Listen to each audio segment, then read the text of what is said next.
Pretending to go on a business trip due to suspicions of my husband's infidelity, I left the house open only to find him in bed with his mistress in our bedroom.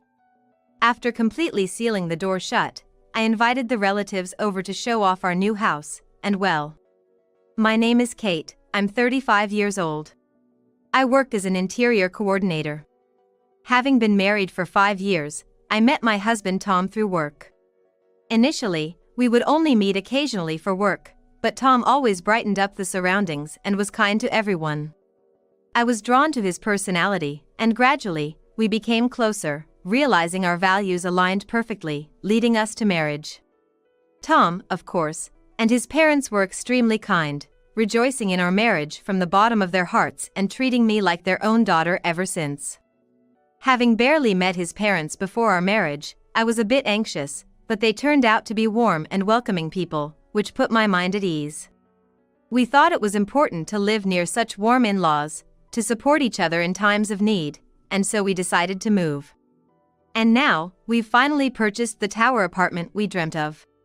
When we got married, we had deep conversations about our values and future plans, agreeing that acquiring our ideal home was most important. Both of us working, we cherished our careers while sharing a common dream, a promise between us.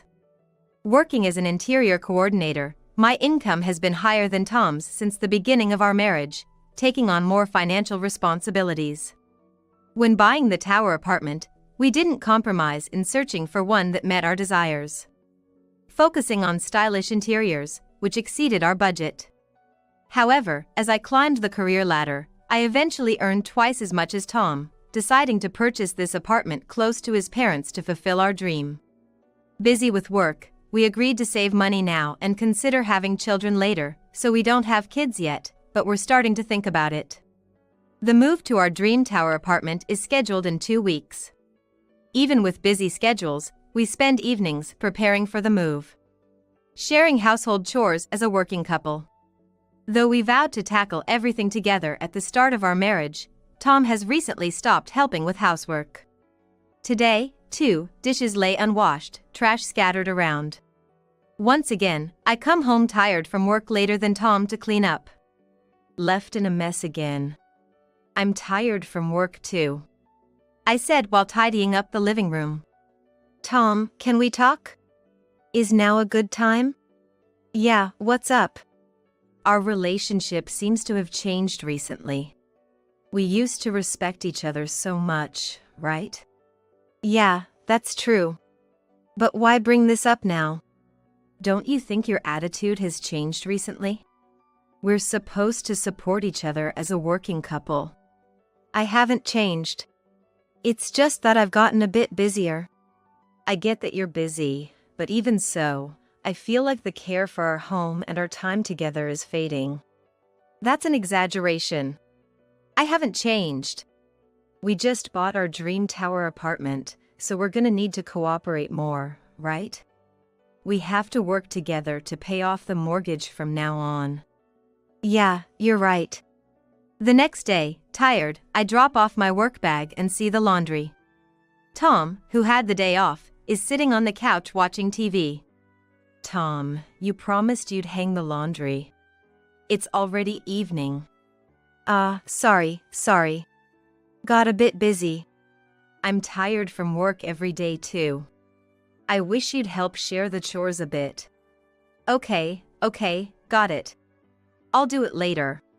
Time passes, and while I'm preparing dinner in the kitchen, I notice the laundry still hasn't been hung. Tom, the laundry's still not done. It's almost night, you know? Forgot about that. Got a bit tired. Can it wait till tomorrow? I understand being tired, but I'm the same. We need to help each other out. Yeah.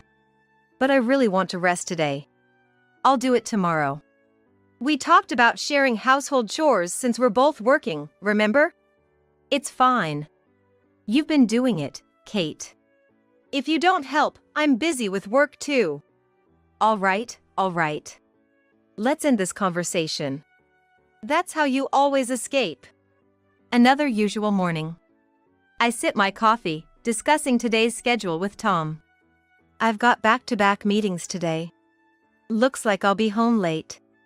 What about you? Actually, I've quit my job. What? Why?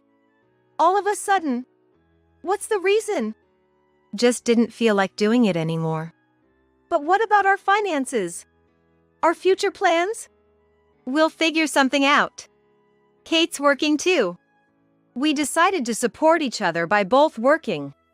I know, but I was at my limit with the stress from work. I have stress too, but I'm trying to get through it without running away. And you should have talked to me before quitting your job. Well, I had already decided, and saying it wouldn't have changed my mind, right? I know. I'll look for another job. It's not as serious as Kate thinks. We'll figure it out. We can't just figure it out. We have a mortgage to pay. Find a job quickly, okay? All right. Lately, my husband's become more selfish. Can marriage really change someone so much after 5 years? Another late night. I'm waiting in the living room. The clock already points past midnight, but Tom is still not home. The sound of the door unlocking. You're finally back. I was worried. Where have you been this late? Sorry. Just out drinking with some friends. We're about to move. We need to get things ready. Haven't you been coming home late more often? It's just a breather. Don't pry so much. How's the job hunt? Any prospects? Stop nagging. I'm stressed too. I notice Tom's phone on the table. The screen lights up. Today was fun. A message pops up, adorned with a heart. And there's Tom, absorbed in his phone again. Seems like he's exchanging messages. With a woman.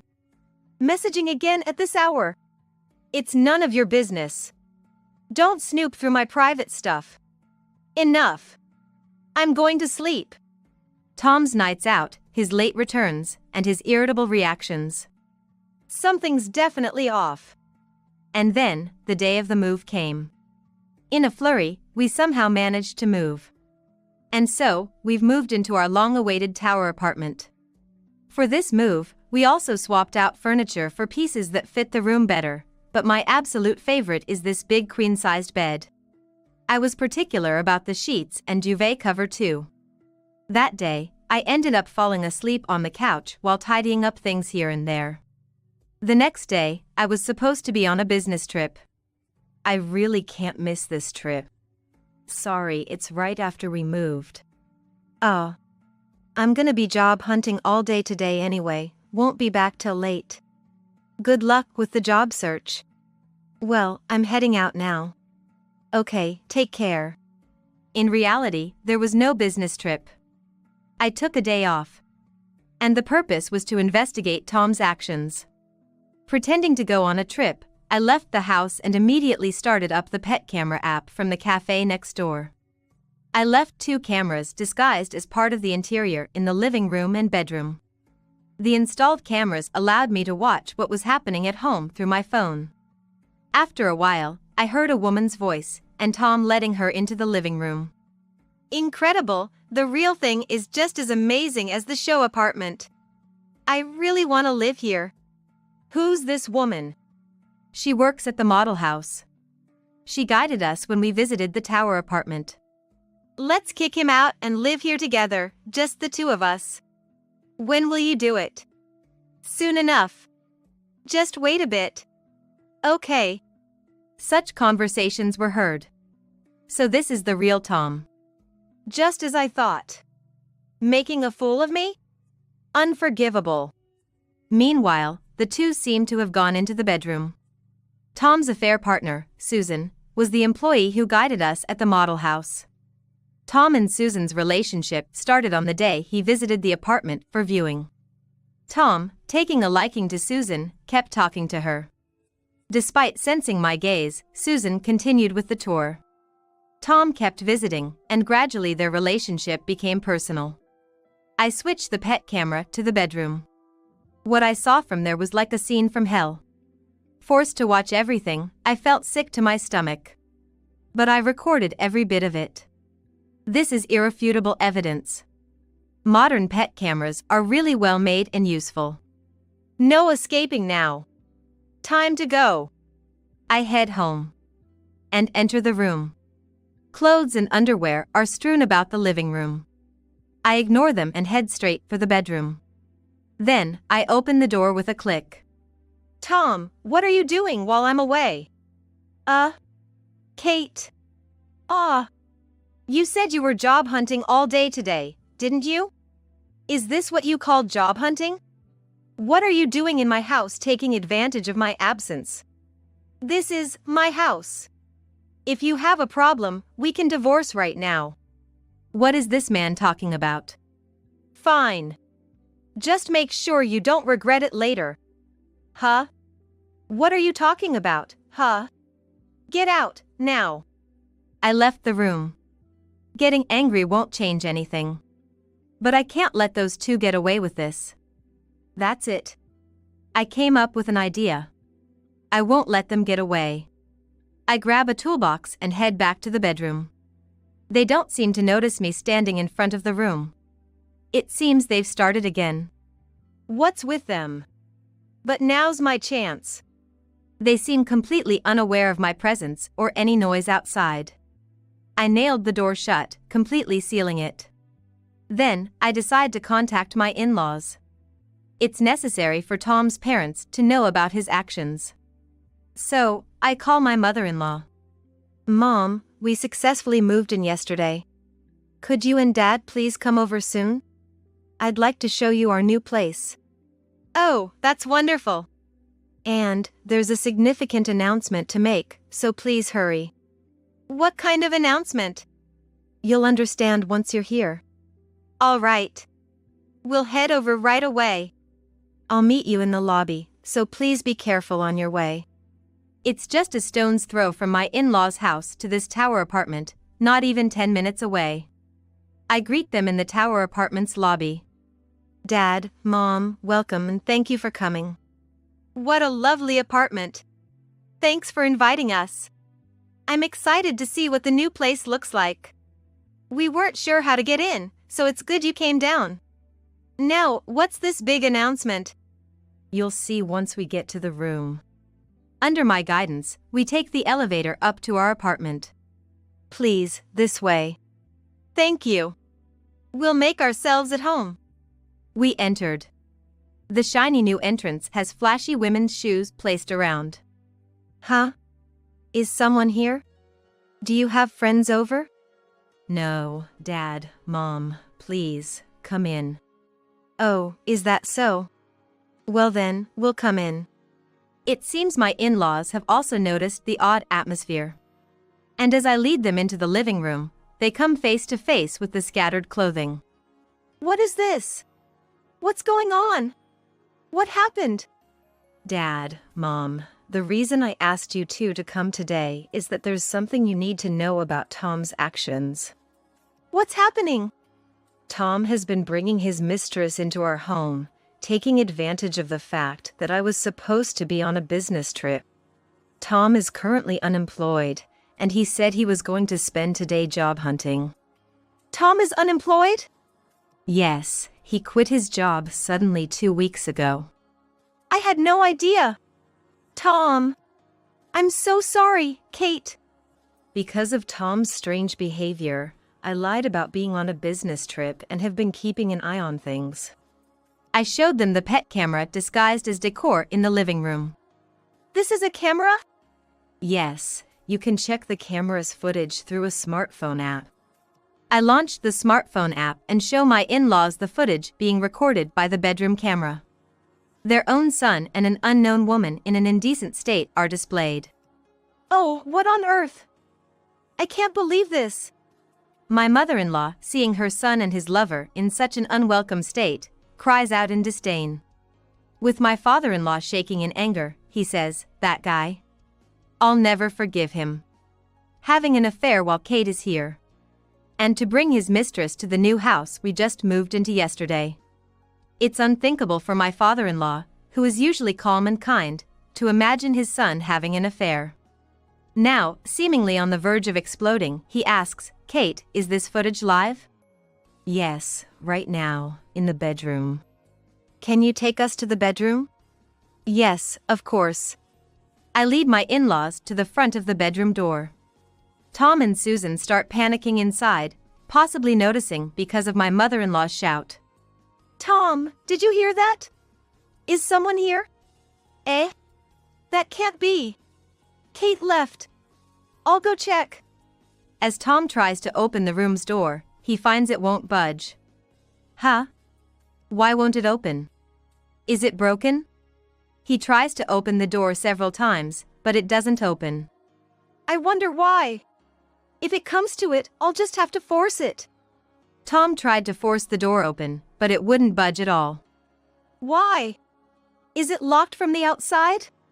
Eh? What's going on? Why won't it open? Since I nailed it shut from the outside, it's no wonder the door won't open from the inside. Then, realizing something was amiss, Tom and Susan. We need to get dressed. The living room. Indeed, their underwear is strewn all over the living room. And there are no clothes or anything to change into in the bedroom. What do we do? That's when my father-in-law knocks on the door. Knock, knock. Tom, you're in there, aren't you? With your mistress? Dad. What are you doing? Well. I can't forgive you for doing something like this. They try to escape to the balcony and open the window, but this is the 30th floor of a tower apartment. There's no way down. And both of them are completely naked. In a panic, they wrap themselves in lace curtains and hide on the balcony. Oh dear! Their foolish attempt to hide is clearly visible through the pet camera. I can't believe I married someone like this. It's almost laughable at this point. Then, the moment of truth arrives. I remove the nails and unlock the door. Entering the bedroom with my in-laws. Tom and Susan are nowhere to be seen. Huh? Tom's not here? However, we know they're hiding on the balcony. We can just barely see Tom and Susan trying to hide, but I pretend not to notice and say, the balcony door's been left unlocked. How careless, and then I lock it. Really? If you don't lock the door properly, it's careless. With that, we all left the bedroom. Did they lock us out? What on earth? Open up! I'm sorry. Please open the door. The scene of Tom and Susan wrapped in just a lace curtain, screaming from the 30th floor balcony of the tower apartment. It would surely shock the neighbors. How ridiculous. You two can reflect out there for a while. After leaving them on the balcony for some time, I threw their clothes into the room and unlocked the balcony door. Naturally, my in-laws were furious. Or rather, they were beyond appalled. Thank goodness. Why would you do such a thing? Aren't you ashamed? There's no one else who has been as good to us as Kate. I'm so sorry for my stupid son's behavior. Mom, please don't apologize. This is an issue between Tom and me. As Susan hastily tries to change and leave, I tell her, you stay right here too. Then I play the recording of the conversation they had in the living room for everyone to hear. Truly, beyond redemption. Tom, you were planning to kick me out and live here with her, weren't you? Tom, now defiant, says, yeah, this house is mine, after all. All right, let's divorce then. And of course, I'll be seeking alimony from both of you, so be prepared for that. How he could misunderstand that this house would be his. And how an unemployed Tom would manage to pay is beyond me. I left the new apartment with a heavy sigh. There was sadness, of course, but more than that, I was resolved to do what needs to be done. I never imagined my life built up to this point would end in such a manner. However, it was time to look forward.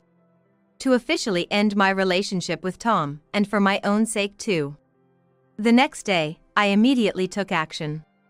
First, I began by looking for a trustworthy lawyer. After researching on the internet, I found a law firm with a good reputation and quickly made an appointment for a consultation. On the day of the consultation, I visited the law office, nervous but explained everything calmly. Kate, thank you for coming today.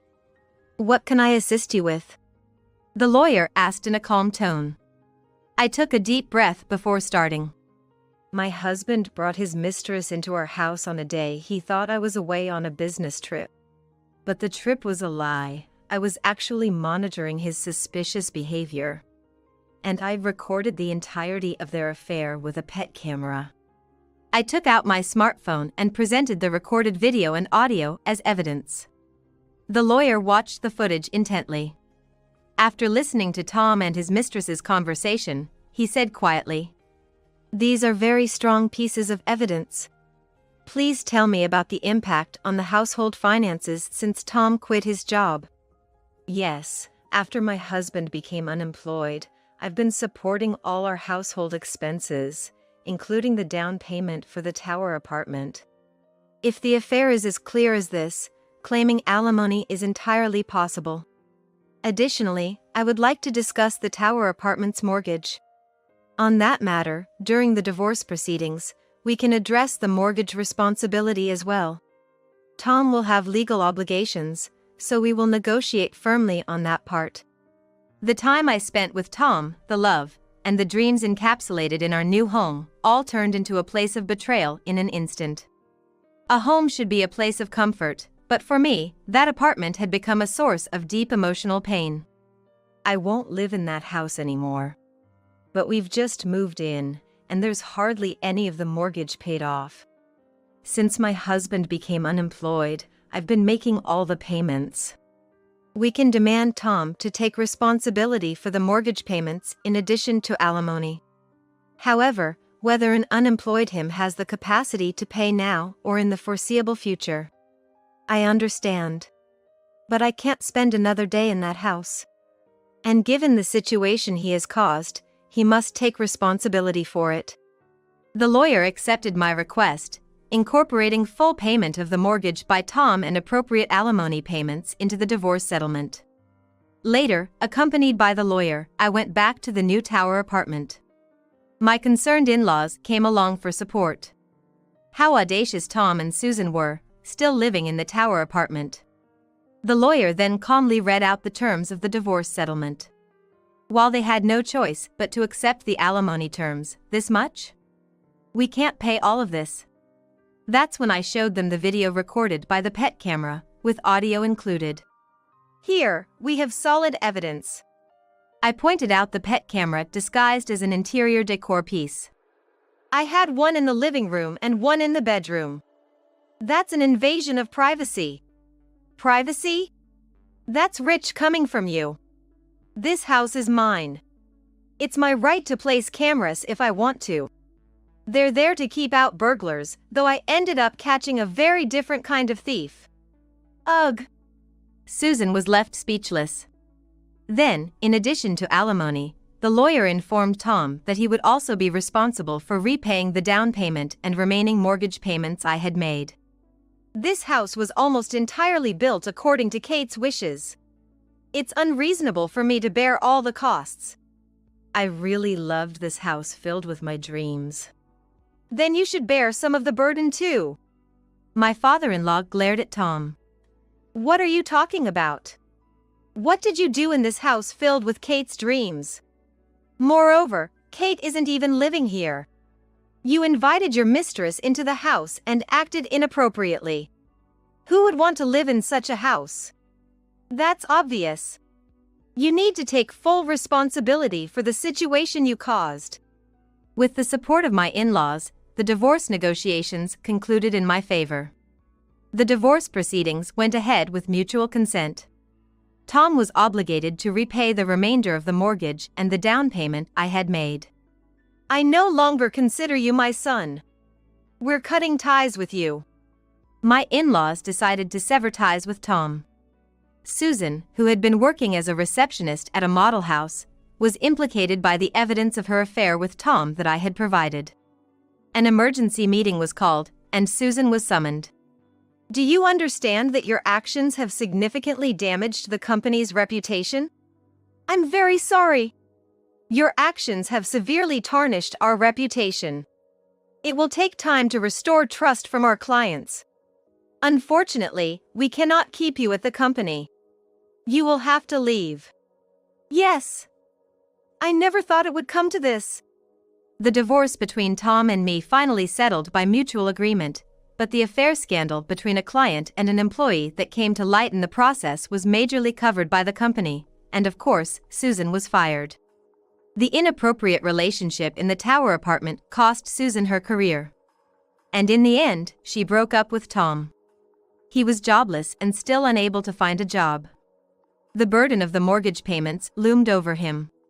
Looks like I have no choice but to sell this apartment. He alternated between looking at the mortgage statement and the tower apartment sales advertisement. It might sell for a high price. That could actually turn into a profit. Then he went to negotiate the sale with a real estate agent. The charm of a new building is significant, but its value begins to depreciate as soon as you move in. Trying to reduce the loan burden by selling the tower apartment, he was overwhelmed by the size of the remaining debt.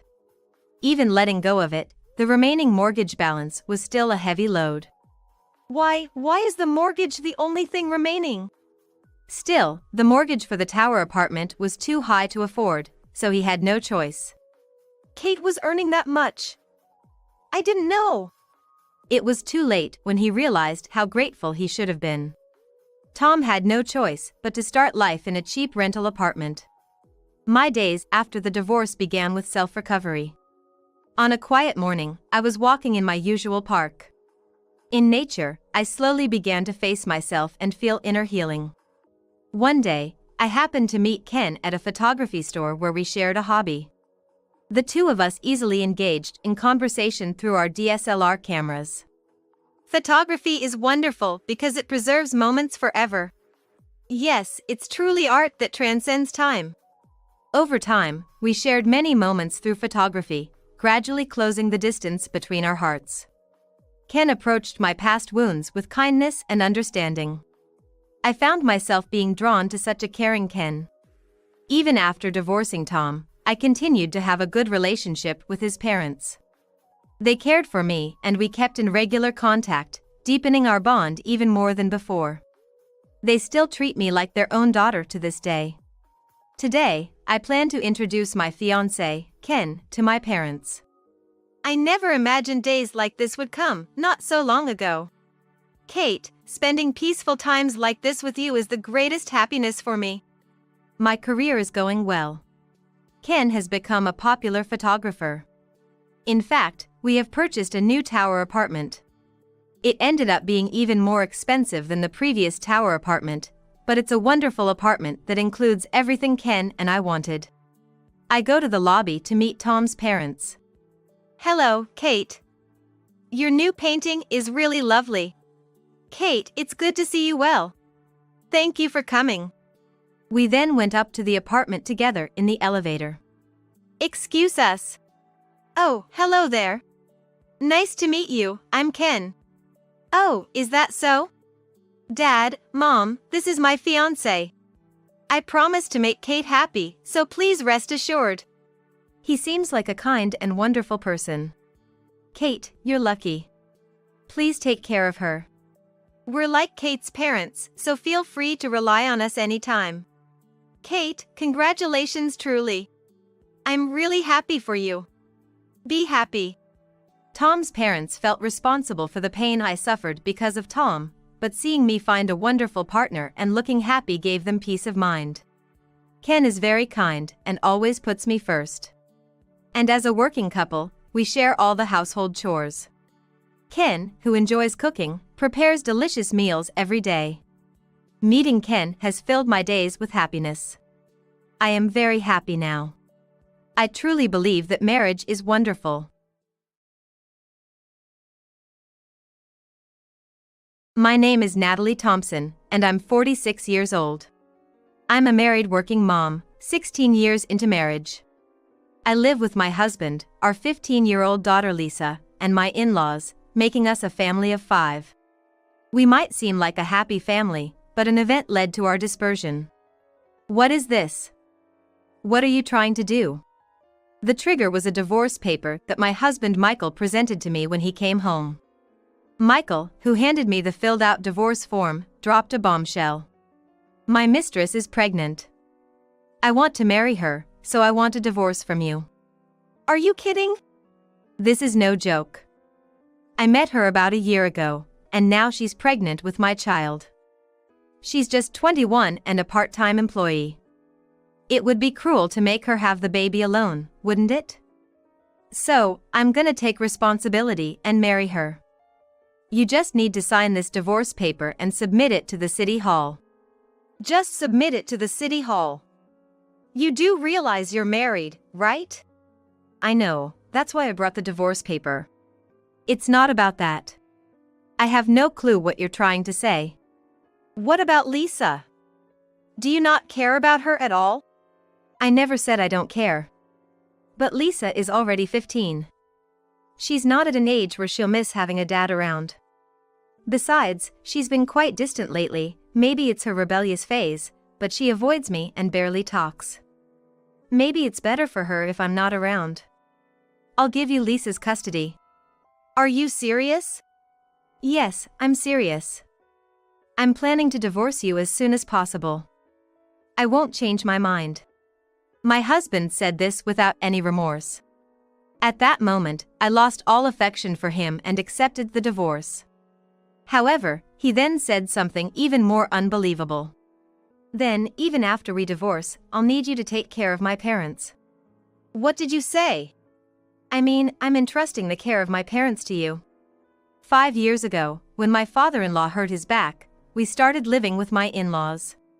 Initially, it was agreed that I would take care of them, but once we started living together, Michael hardly contributed to their care, leaving everything to me. Moreover, my in-laws said, "Our son is busy with work, so you should do it. Even though you work, it's not like a woman's job is that significant."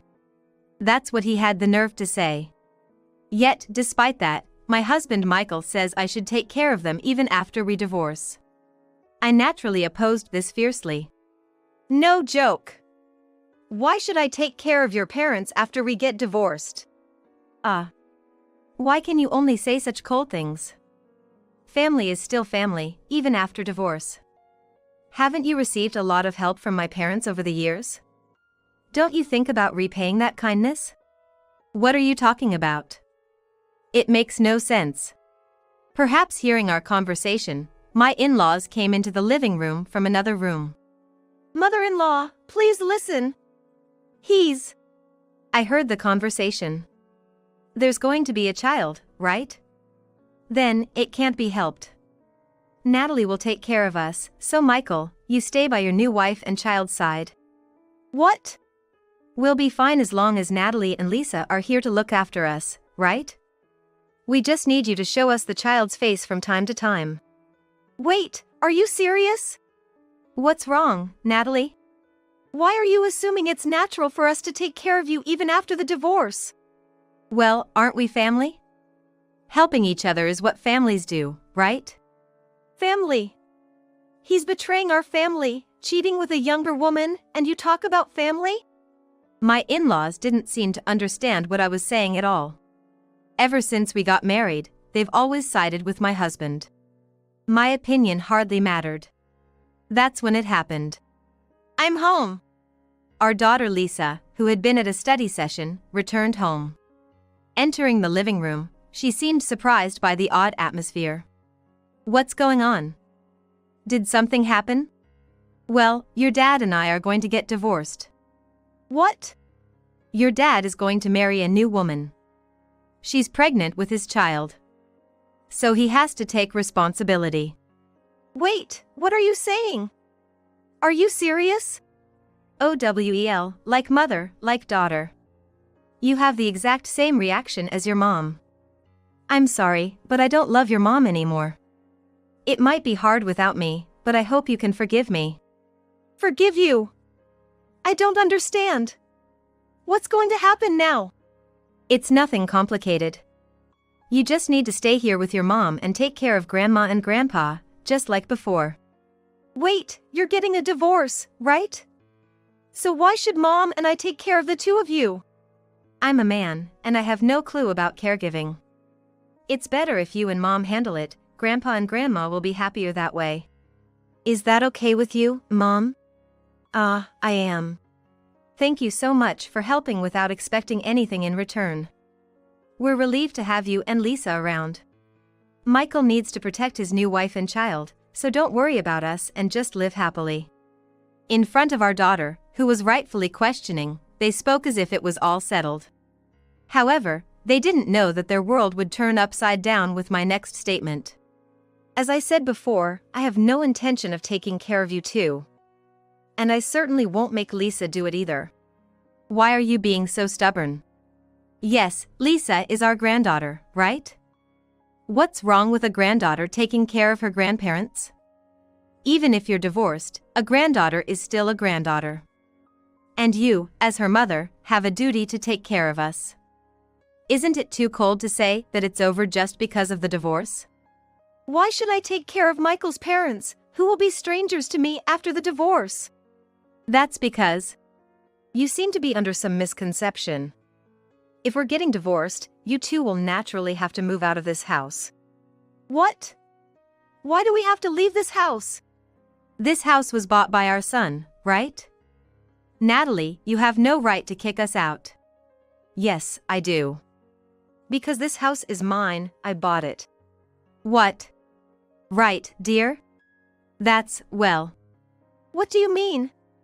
Isn't this the house you bought?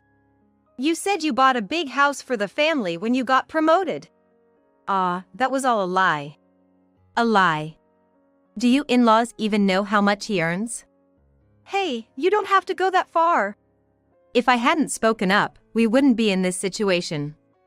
We've come this far, it's better to tell everything. What are you talking about? What do you mean? Simply put, he earns less than I do. He doesn't make enough to afford such a large house. What? His company is a subcontractor for the company I work for.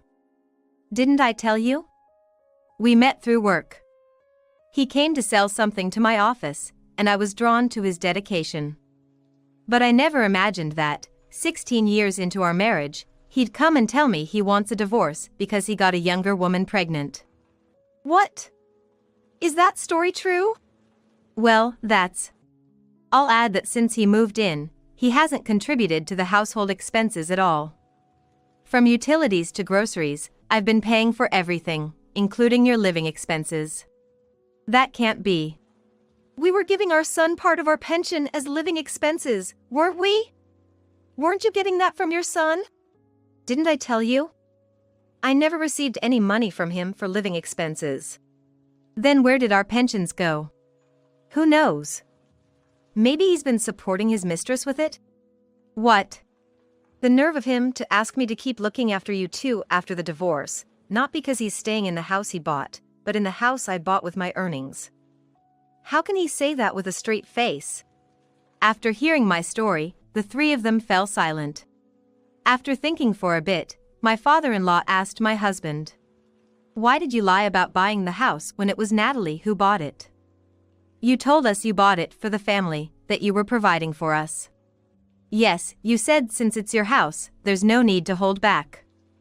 We thought that's why you invited us to live with you." Well, Hey, you're being asked a question. Can't answer for yourself? Then let me. It seems he felt inferior because he earns less than his wife.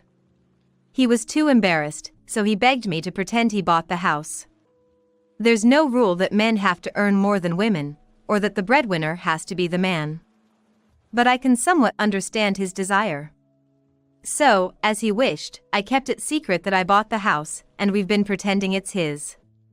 He must have forgotten about it since he asked me to take care of his parents in this house.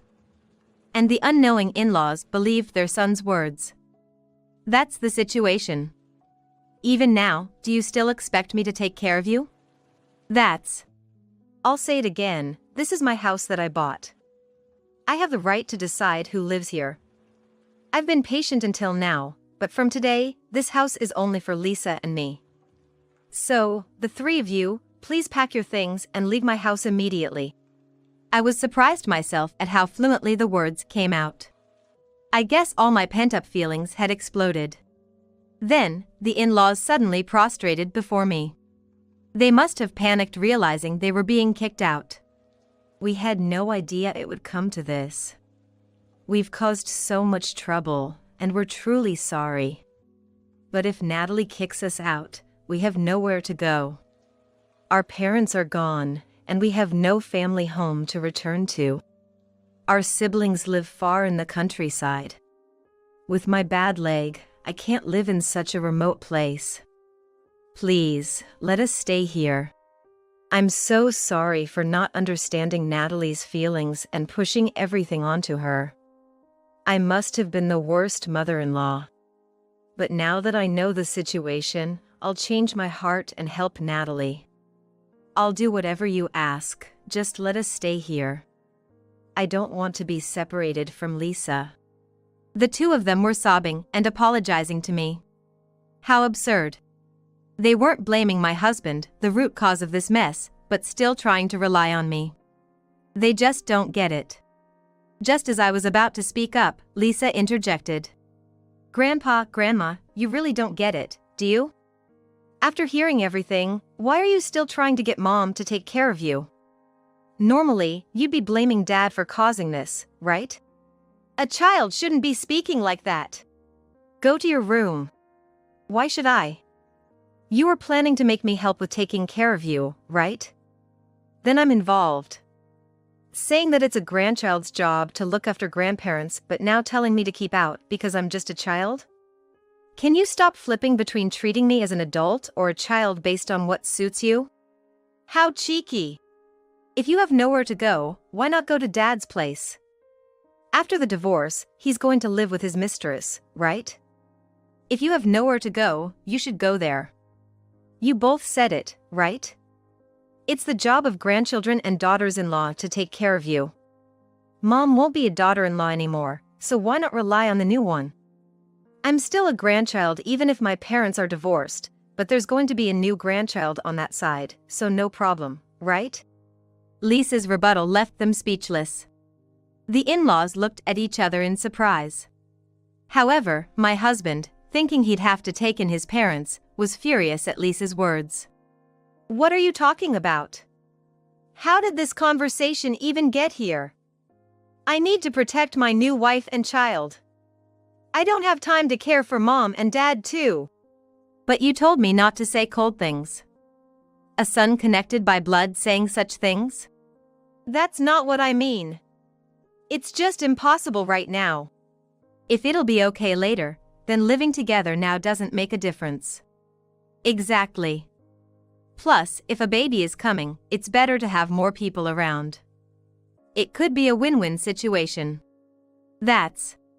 Then, after hearing our conversation, the in-laws seemed to change their minds, suddenly saying, Actually, that might be a better idea. What? Are you seriously considering coming? It's unrealistic to rely on Natalie forever. If there's a new wife, it would be better to depend on her. And thinking about it, Natalie's right. If a child is coming, more hands are needed. Especially since you'll be working hard for your family, right? Then it's better if she and we take care of the child. We have to help out. Hey, wait a minute, both of you. The three of them, leaving us behind, had a mini-family argument. In the end, it seemed my husband gave in and decided to take his parents to his mistress's house. The in-laws, having secured a new place to rely on, happily packed their bags and left with my deeply sighing husband. However, unbelievably, within 3 hours, the trio returned. What's the meaning of this? Returning home less than 3 hours after you left? Well, actually. My husband, with a pale face, responded to my inquiry. She kicked us out. What? That's right, she kicked us out. After leaving our house, he took his parents to his mistress's place.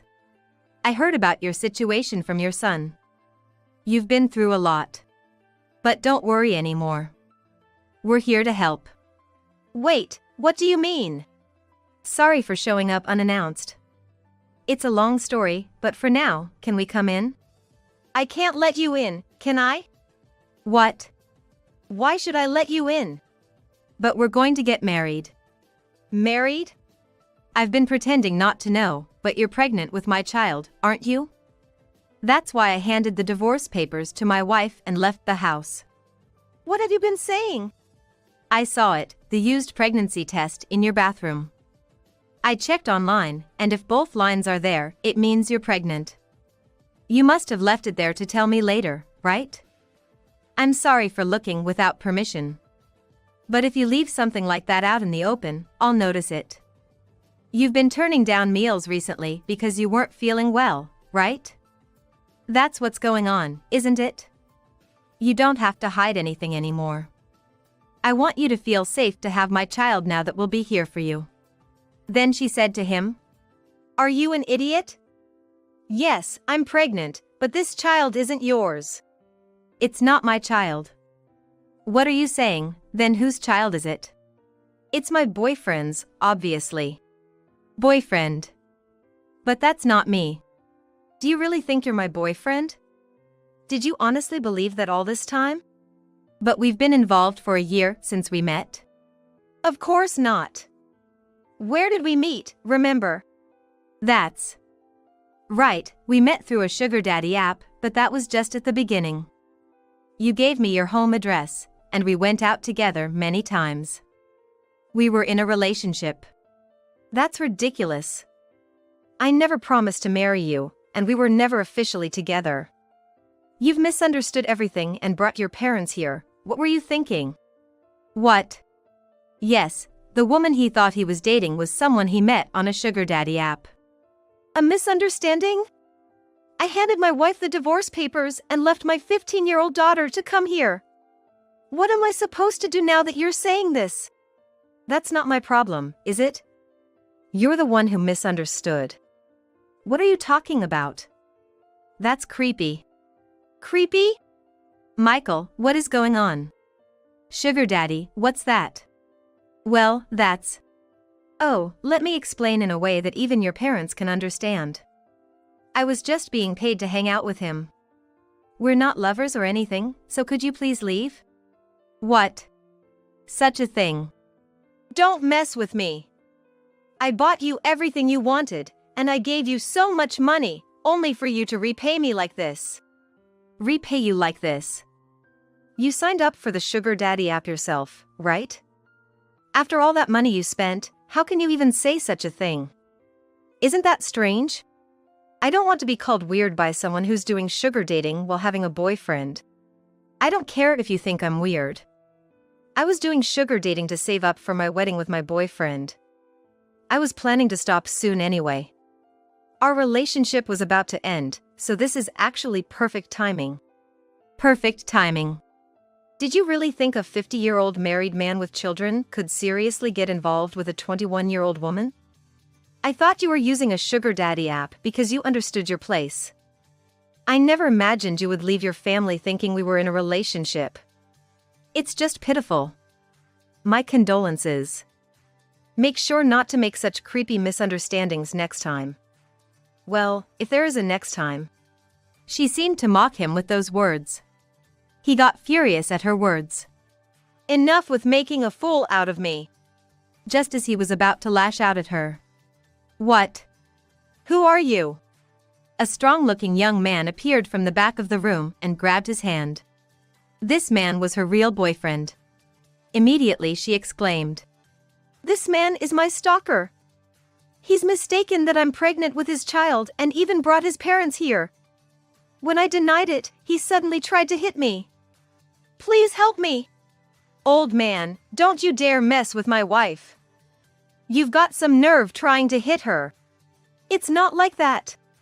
Listen, don't you ever show your face around us again.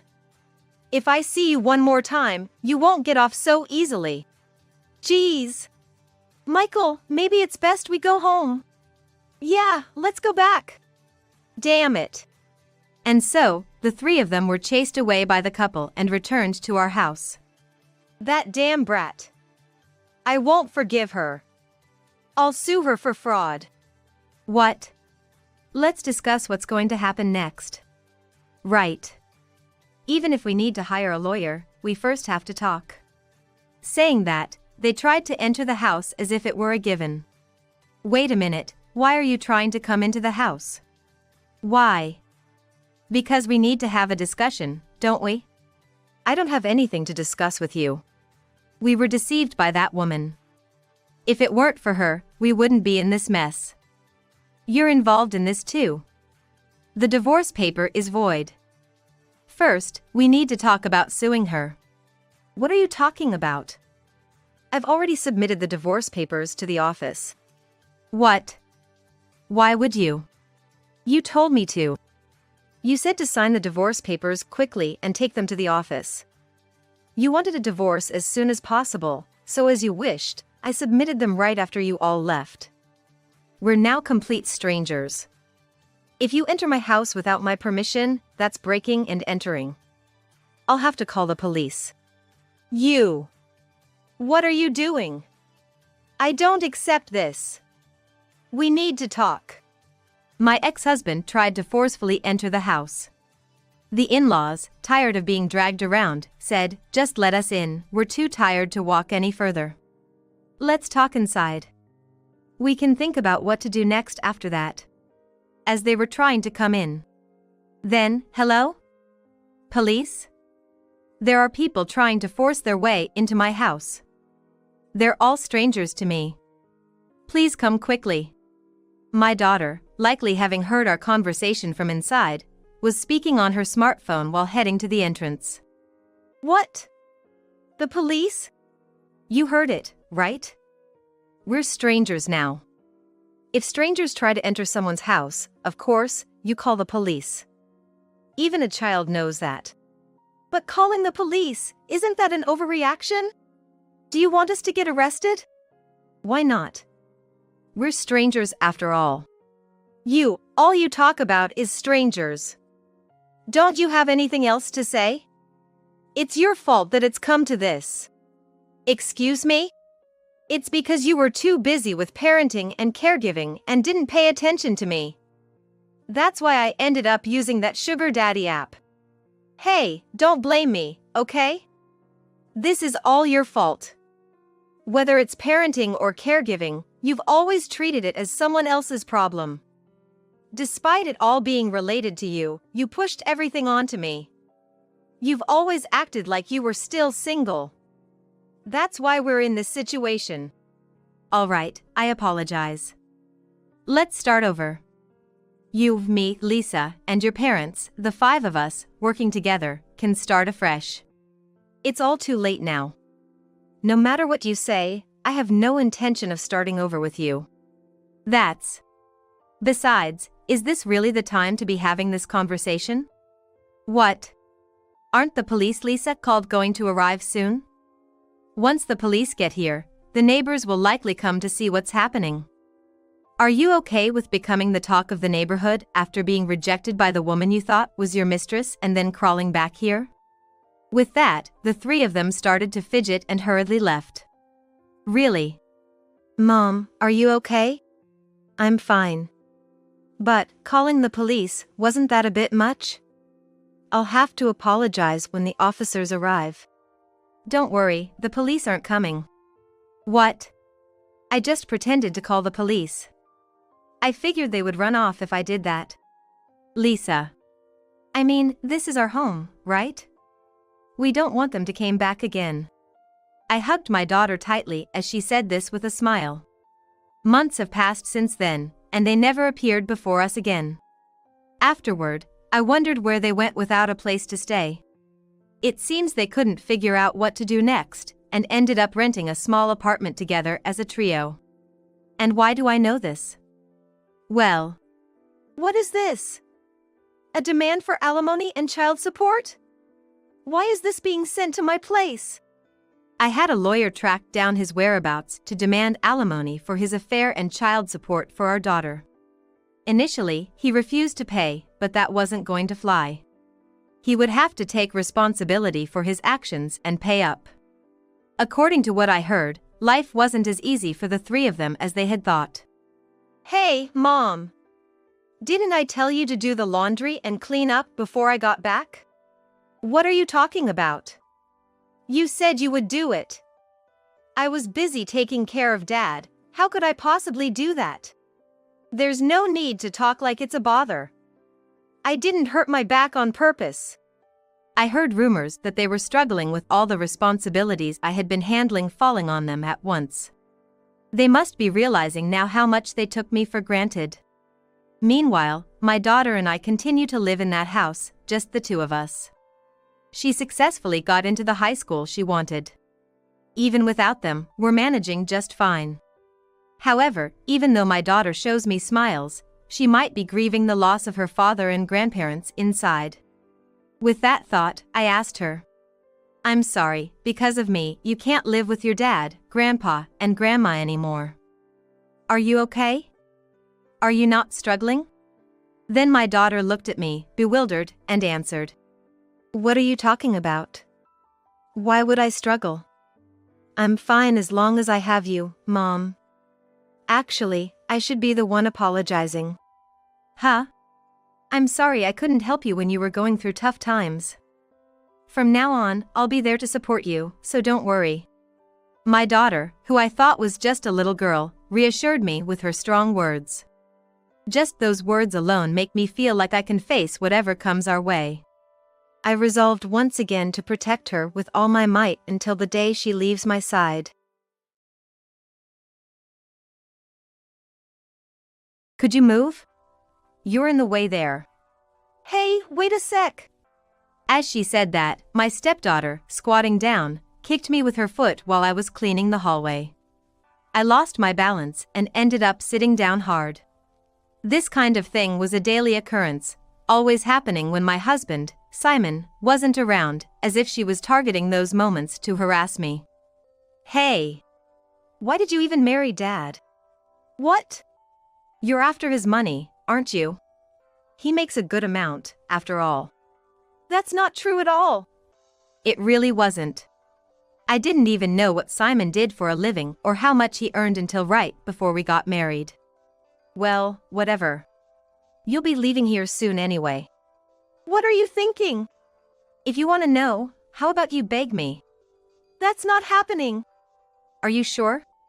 "It'll be worse for you if Dad finds out." I couldn't cause trouble for Simon. I had left my pride behind when I divorced my previous husband. "Tell me, please." "You actually did it." "That's seriously messed up." "It was a lie." "Of course it was. Are you dumb? I didn't say you could stop, though." Then, she tried to hold me down. "Old ladies like you should just crawl around." I heard the door open, and Simon came back home. No way. He's back?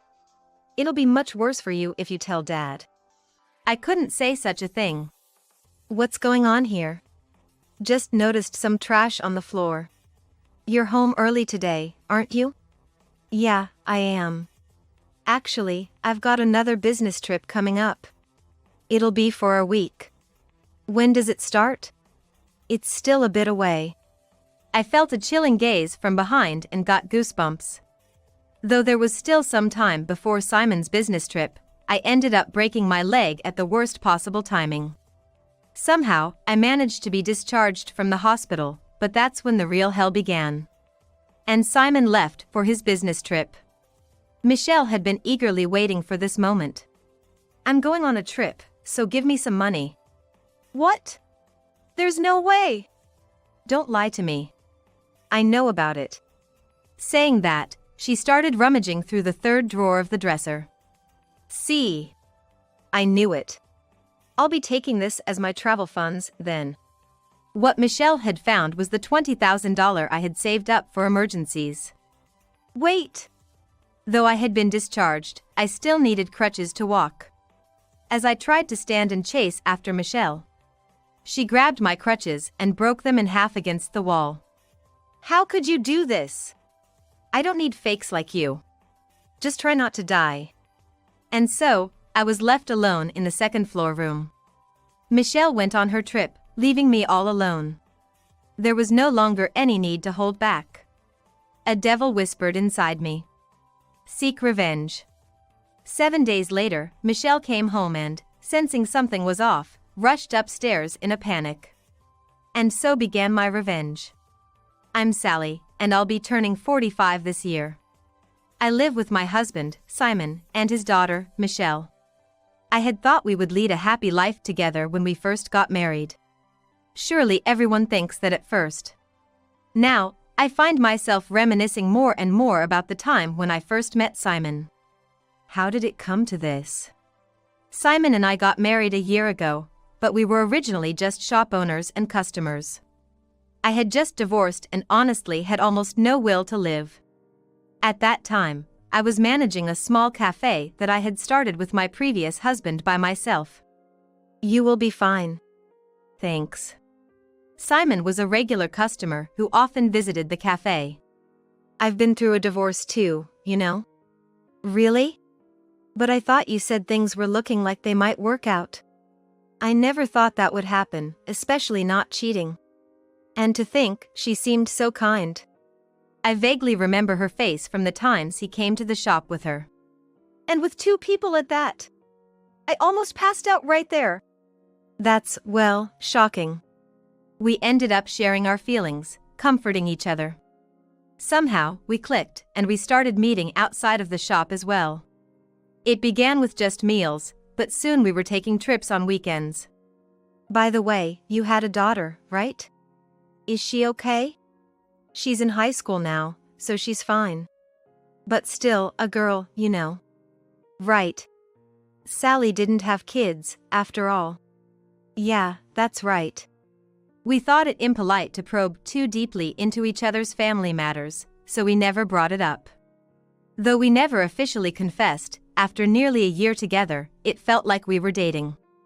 Not that I was too hung up on definitions. Then, there was this moment. You know. Yeah? We seem to share a lot of the same values and thoughts. I guess so. That's why I think we're a good match. I think so too. So, we should probably spend more time together. Wait, what are you trying to say? Will you marry me? Marry. Is that a no? It's not that, but... I couldn't give an immediate answer. I just couldn't shake off my ex-husband. My divorce was due to psychological abuse. And when he felt like he could be accused, he vanished, leaving only the divorce papers behind. Of course, I don't believe Simon would ever do something like that. I want to be with Sally, always. I'm comfortable with you. And I'm not asking for anything. Simon kept insisting on how much I meant to him. I've never been approached like this before. Are you okay? Sorry, got a bit too excited. Seeing him like that. I couldn't help but find it endearing. About your proposal, if you're okay with me. Really? That's great. But my worries weren't over yet. I had yet to meet Simon's daughter. That chance came soon enough. Let me introduce you. This is my daughter, Michelle. Nice to meet you. Nice to meet you too. I'm Sally. So, Dad's decided to marry Sally. That's right. Congratulations. Thanks. Looks like we'll have to move then. The engagement went over smoothly. Then came the moving preparations. I've never asked before, but what does Simon do? Now that you mention it, I haven't told you. He works as an interpreter. An interpreter. I would have never guessed. Right? Simon is fluent in 5 languages. But, he might have to travel for work, which could be inconvenient. That's okay. Appreciate it. The move went smoothly, and our life as a family of 3 began. Michelle, initially quiet, gradually opened up. Sally. Oh, no. Mom? You don't have to call me that if it feels forced. Just use whatever's comfortable for you. Thanks. So, I was wondering why you decided to get married. Well, maybe because I was passionately talking into wanting to get married for hours? Really? Dad did that? From what I've heard, Simon seemed to be a serious guy who didn't joke much at home. But, the Simon I've seen is quite the opposite, full of humor. Our relationship continued to deepen, and Michelle went off to college. But then, Michelle started acting strangely. Michelle, about Dad's upcoming business trip. She used to respond normally, but now. Sorry, but can you not talk to me right now? What's wrong? You weren't like this before. Huh? Are you seriously clueless? It didn't take long to see Michelle's true colors. Well, I'm off on my business trip. I'll be back the day after tomorrow. Got it. Take care. Okay, I'm off. It was the first time Michelle and I would be alone together. Ever since her sudden change of attitude a while ago, I've found it a bit difficult to interact with her. Maybe she's having a tough time adjusting to college. I couldn't tell. But Michelle made the first move. Hey, can you not get too cocky? I'm not trying to. Huh? Just look at how Dad acts. He's always talking about you. That doesn't mean I'm getting cocky. Your smugness is irritating. What are you trying to do, cozy up to Dad? What are you talking about? The complaints continued. Listening to Michelle, one thing became clear. She really loves her dad. Are you jealous by any chance? A moment of silence followed. Huh? Why would I be jealous of you? I'm not a child anymore. At the time, I didn't think much of it. I would regret saying that later on. Michelle locked herself in her room and wouldn't come out. Even knocking got no response. Then, the next day. I'm going out with friends, give me some money. Money? Don't you get an allowance from Dad? That's not enough. Then, we can talk about it when he gets back. Michelle, scratching her head, slammed her hand on the desk. Didn't you listen? I said I'm going out with friends. Just give it to me. Realizing she wouldn't give up, I decided to give her the money. Is this enough? Only $100? The shop's doing well, right? Give me more. That's all you're getting. I could tell Dad, you know? With a face like she'd swallowed a bug, Michelle left. I couldn't help but sigh. Why did it come to this? When Simon returned from his trip, Michelle acted as if nothing had happened. How were the two of you? It was your first time alone, right? Before I could answer, Michelle cut in. We were fine. Got along well, right, Mom? She beamed at me. Yeah, that's right. Good. I was a bit worried, but it seems I didn't need to be. Exactly. Dad worries too much. Oh, right. I got a souvenir for Sally. A souvenir? Yes. Here. The souvenir was the aromatherapy oil I had mentioned wanting before. Thank you. But wasn't this a limited edition? Just happened to find it. I felt Michelle's glaring eyes on me then. Maybe her insides were boiling. Isn't there something for Michelle? Right. Almost forgot. Here, Michelle, this is for you. It was obviously a much larger bag than mine. She lit up with excitement. Thank you, Dad. But when she saw what was inside, Michelle's excitement faded. I remembered you saying you liked it before, so I chose it. Thanks. I'm happy. Despite her words, her face was strained. I'm tired now. I'm going to bed. Okay, good night. Once Simon was in the bedroom, Michelle threw her gift on the floor. What are you doing? Why do you get something expensive and I get this childish stuffed animal? Michelle had received a stuffed animal of a character popular among the younger generation as her souvenir. Let's trade. Huh? Just give it to me. Stop it. Michelle tried to forcibly take the bottle of aromatherapy oil from me. Dad will wake up, you know? Then give it to me quickly. After a struggle, I couldn't match the strength of a teenager. The bottle slipped from my hand and shattered on the floor. It's your fault for not giving it to me sooner. Blaming me entirely, Michelle returned to her room. I gathered the pieces of the broken bottle. Luckily, a little bit of oil was left, which I carefully put back into the box. The smell of lavender spread throughout the living room. This wasn't how I wanted to experience it. I kept scrubbing the floor over and over. The next morning, Simon noticed the smell too. Did you use it already? Yeah, but maybe I used a bit too much. No, it's fine. I love this scent anyway. Then Michelle came into the living room. Good morning, Michelle. Smells good, doesn't it? Yeah. Got classes today? Yeah, I do. Are they fun? Kind of. She looked grumpy when she woke up, but her mood improved as she talked with Simon. Before we knew it, it was time to head to the shop. I'll be leaving soon. All right. Is it that time already? Then I'll come with you. Just give me a minute. Because our conversation was interrupted, Michelle started to get irritated. Her irritation was clearly directed at me, even without seeing her face. Sorry for the wait. Shall we go then? Yeah. Don't be late, Michelle. Once we arrived at the shop, we immediately started preparing. Thankfully, we had a full house of customers again today.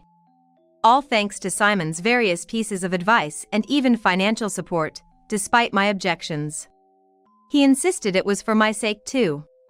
While closing the shop at 7 p.m., an unexpected person showed up. Long time no see, Sally. I turned around at the familiar voice. Why are you here? Why? This place is mine too, isn't it? It's mine now. Leave. I've changed.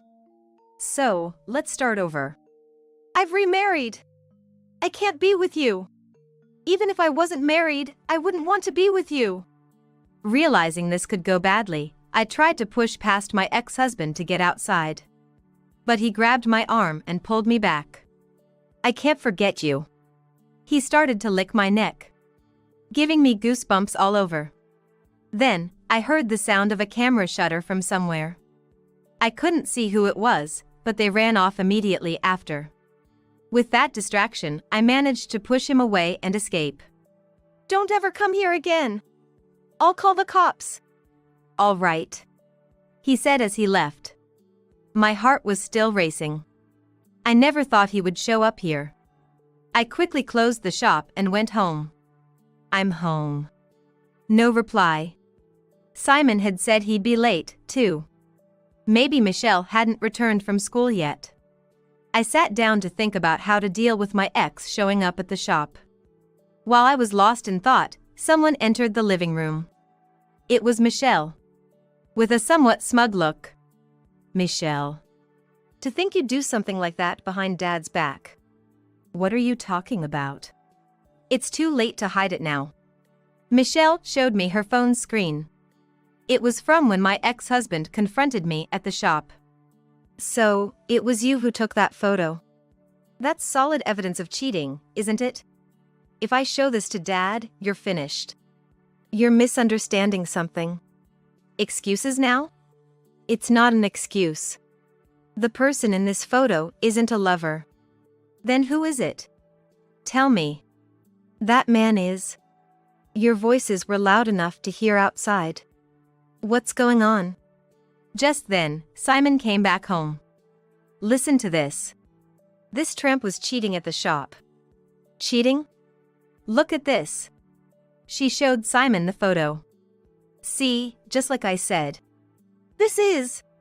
Simon was taken aback, as Michelle struggled to suppress her laughter. But then. Did everything turn out okay? Yes. Nothing else happened? No. He ran off when I said I'd call the cops. I see. What are you guys talking about? Michelle, did you really think this photo was evidence of cheating? Well, anyone would think that if they saw this. This man, isn't he your ex-husband? Simon asked, even though he had never shown her a photo of my ex-husband before. Exactly. He wanted to get back together with me. We need to come up with a plan then. She could be lying, you know. Enough. If that's what you want to believe, then fine. Time will tell. Later on, they went to the police, and the shop started to be watched more closely. Michelle's photo proved to be useful. It was also discovered that my ex-husband was already wanted for fraud. Since this incident, Michelle became much quieter and started to treat me kindly. Like when Simon and I first got married. Mom, I have a favor to ask. A favor? My friend's birthday is coming up, and I was wondering if we could use the shop to celebrate. That's fine by me. Thanks. She had never relied on me this much before. So, I ended up trusting her words, forgetting all about the past.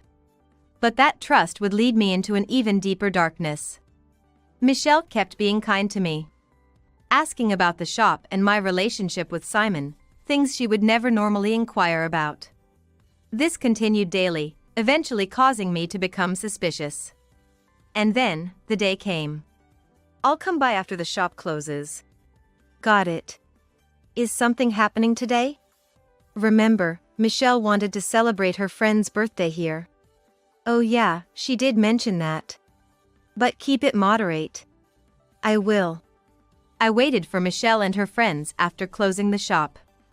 5 people arrived, including Michelle. But all the others were men. For the time being, I prepared the alcohol we bought and the party started. Come on, Mom, have a drink with us. I'm good. I'm not much of a drinker. I've always just sipped on a glass of alcohol, hardly ever drinking. Despite my refusal, they kept insisting, so I ended up drinking a glass of beer. It had been years since I last drank, so it hit me instantly. Come on, it's a special day. Drink up. I lost count of how many drinks I had after that. Next thing I knew, I was sitting on the sofa. Michelle was saying something, but I couldn't make it out. Then, I felt like I was being undressed. My vision gradually cleared. What are you doing? Indeed, they were trying to take off my clothes. Now they were attempting to remove my skirt too. I tried to escape, but I was held down and couldn't move. Michelle! Stop them right now. Why?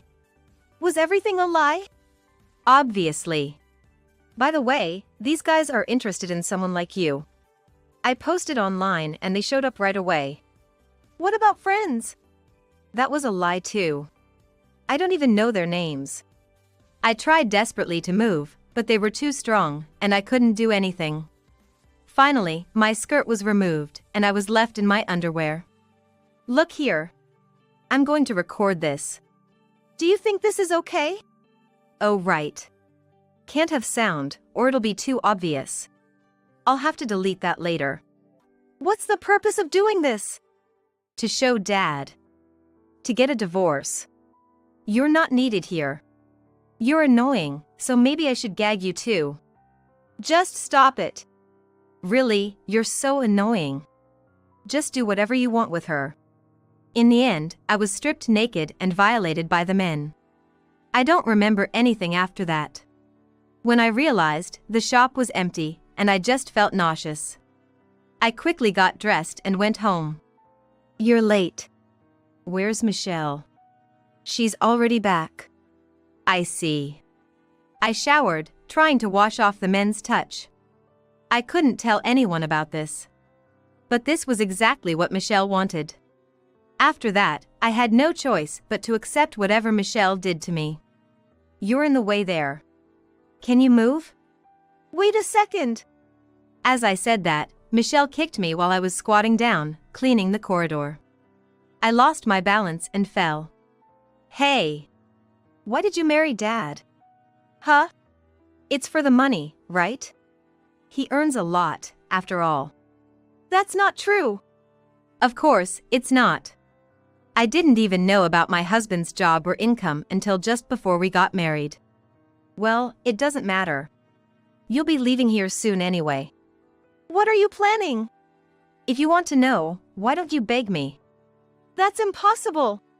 Really? I think it'd be worse for you if Dad found out. I can't trouble Simon. And now, I'm at Michelle's mercy.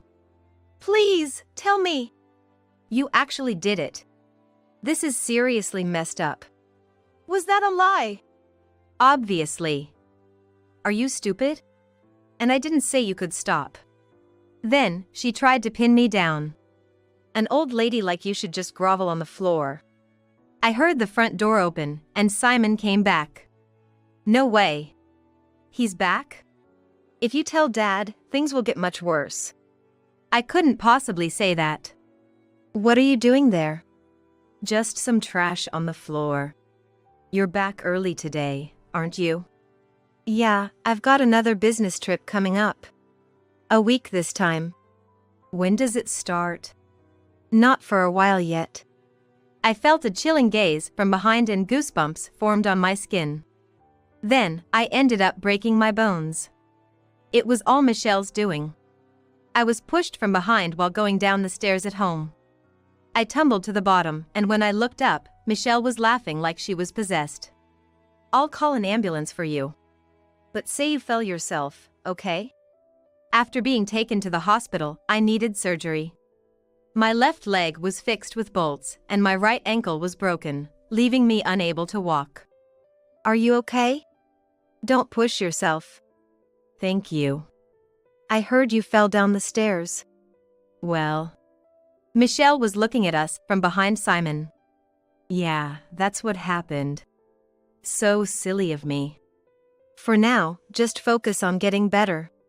Michelle occasionally came to visit me under the guise of checking in, but it wasn't out of concern, she just came to laugh at me. How are you feeling?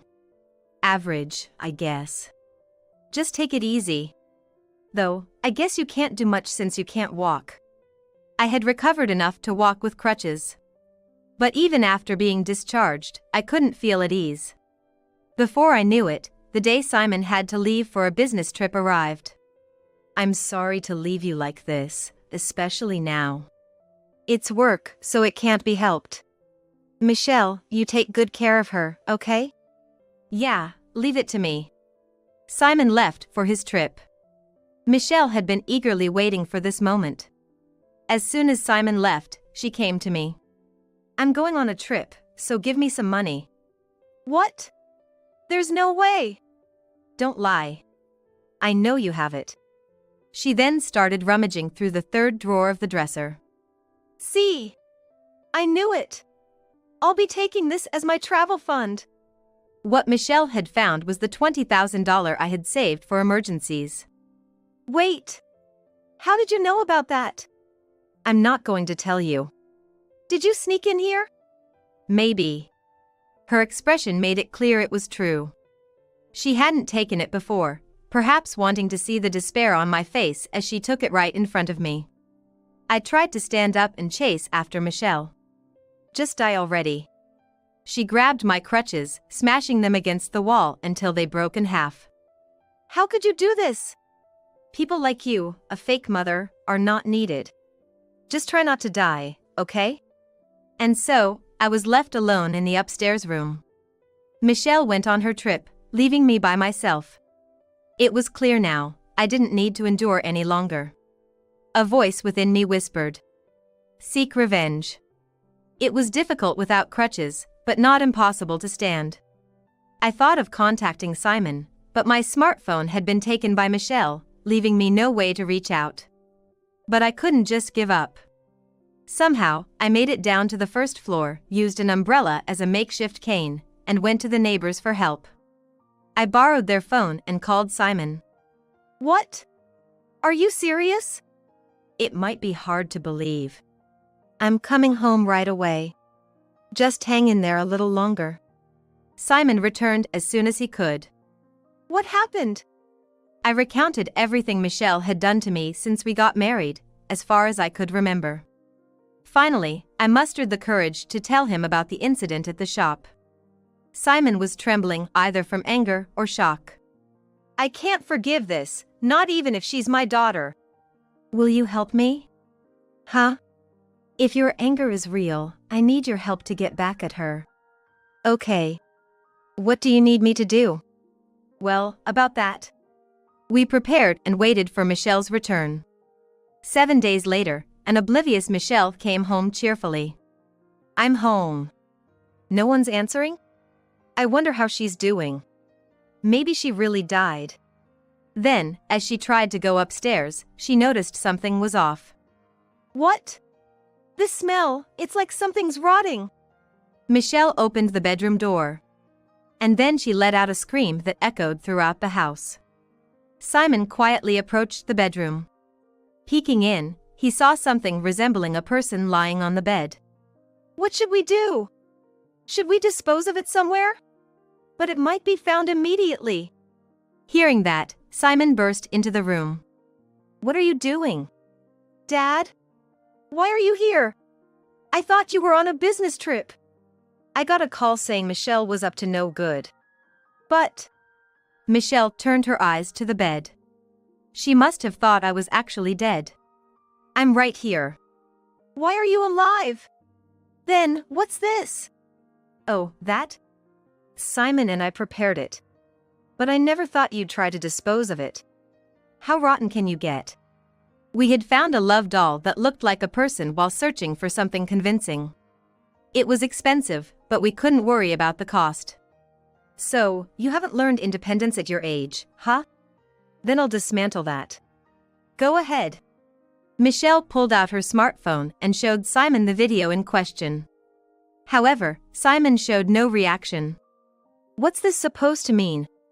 Come on, this is clearly over the line, isn't it? This proves how dangerous she is.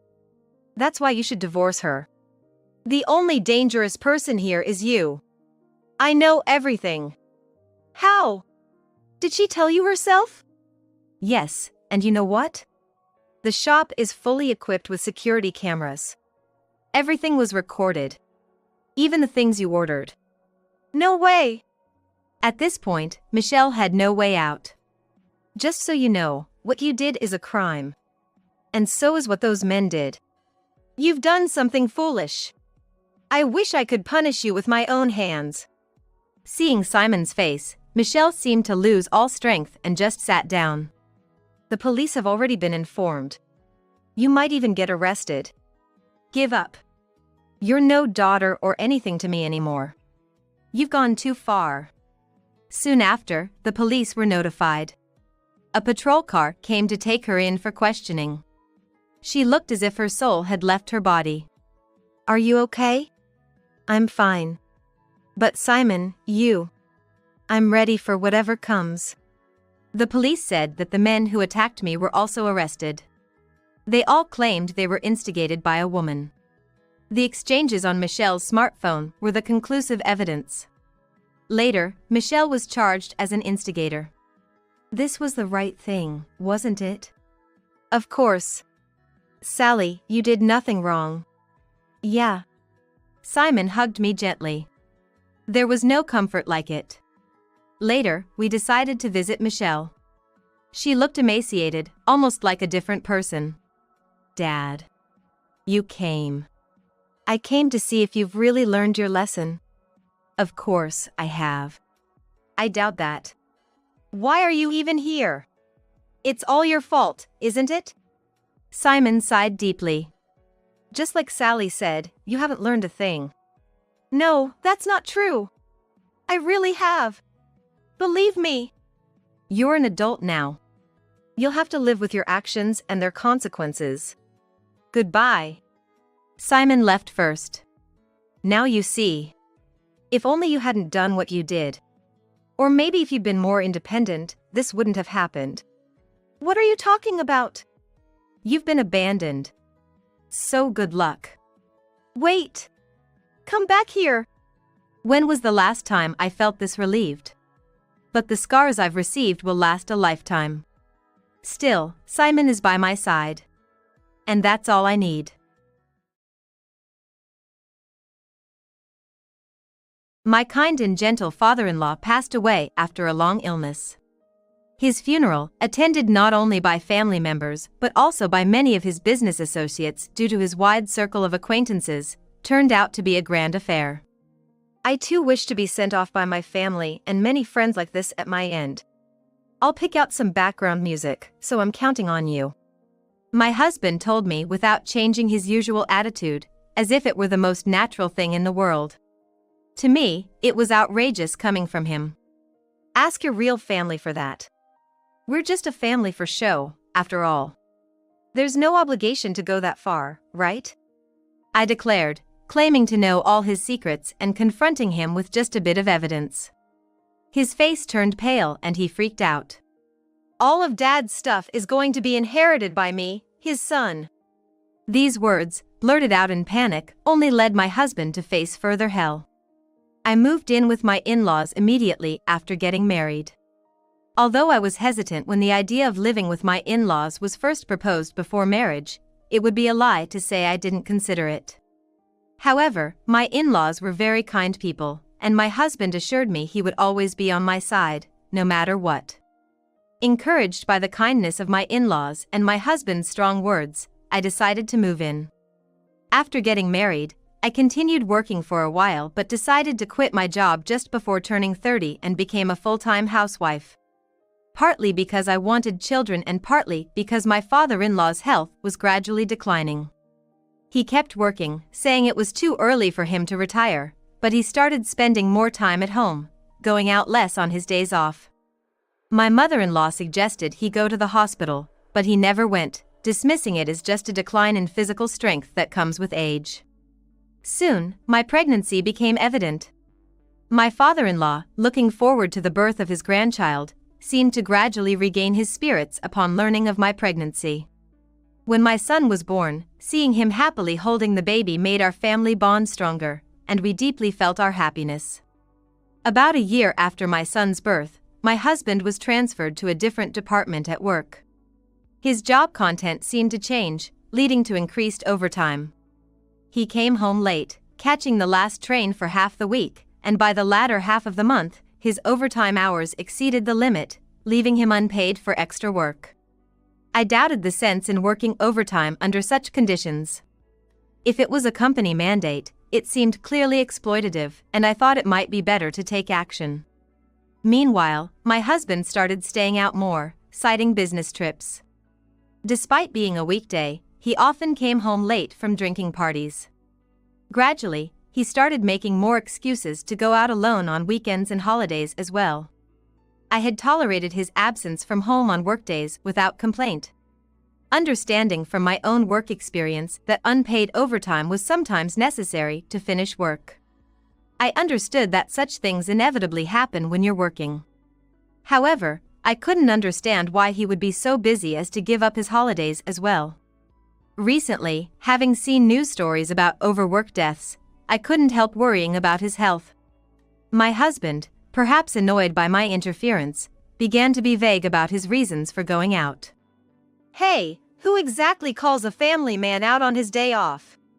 Someone from work? They know you have a young child, right?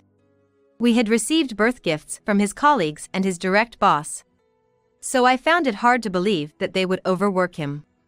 There was a time when such practices were tolerated, but nowadays, companies that encourage leaving on time and discourage working on holidays are becoming more common.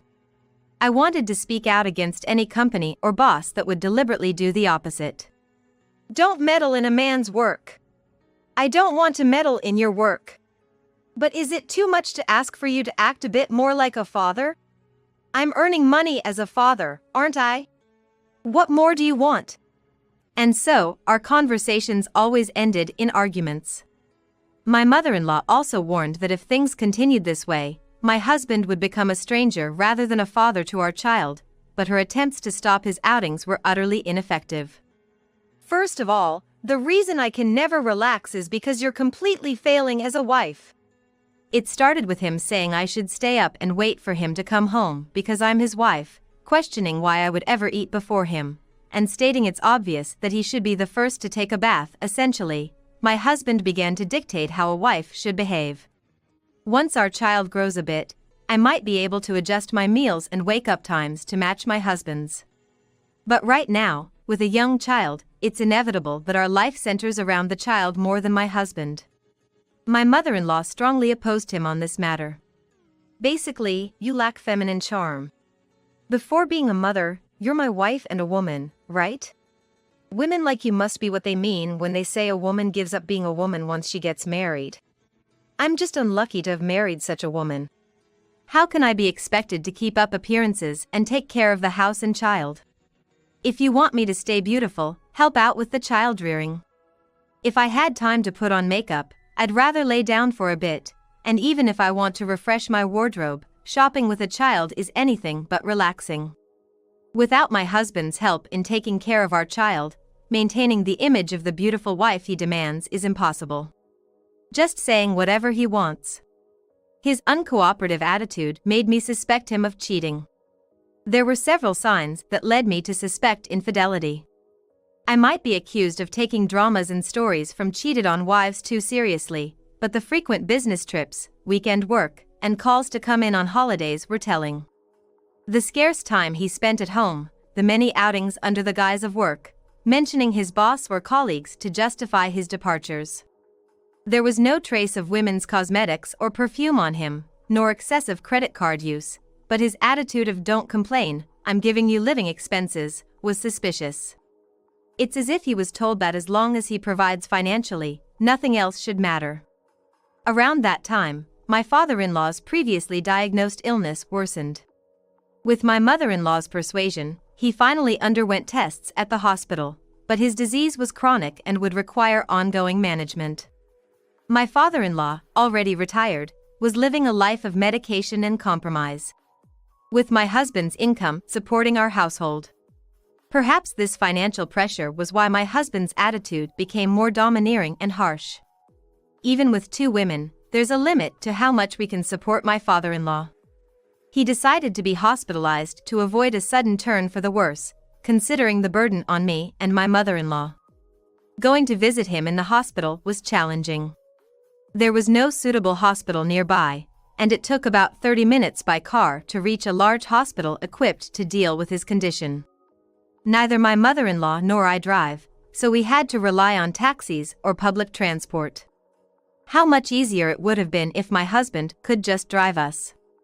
Visiting? Carrying stuff? It's not necessary. It's just my dad making a big deal out of a checkup and hospital stay. My husband dismissed the idea of visiting the hospital and never once went.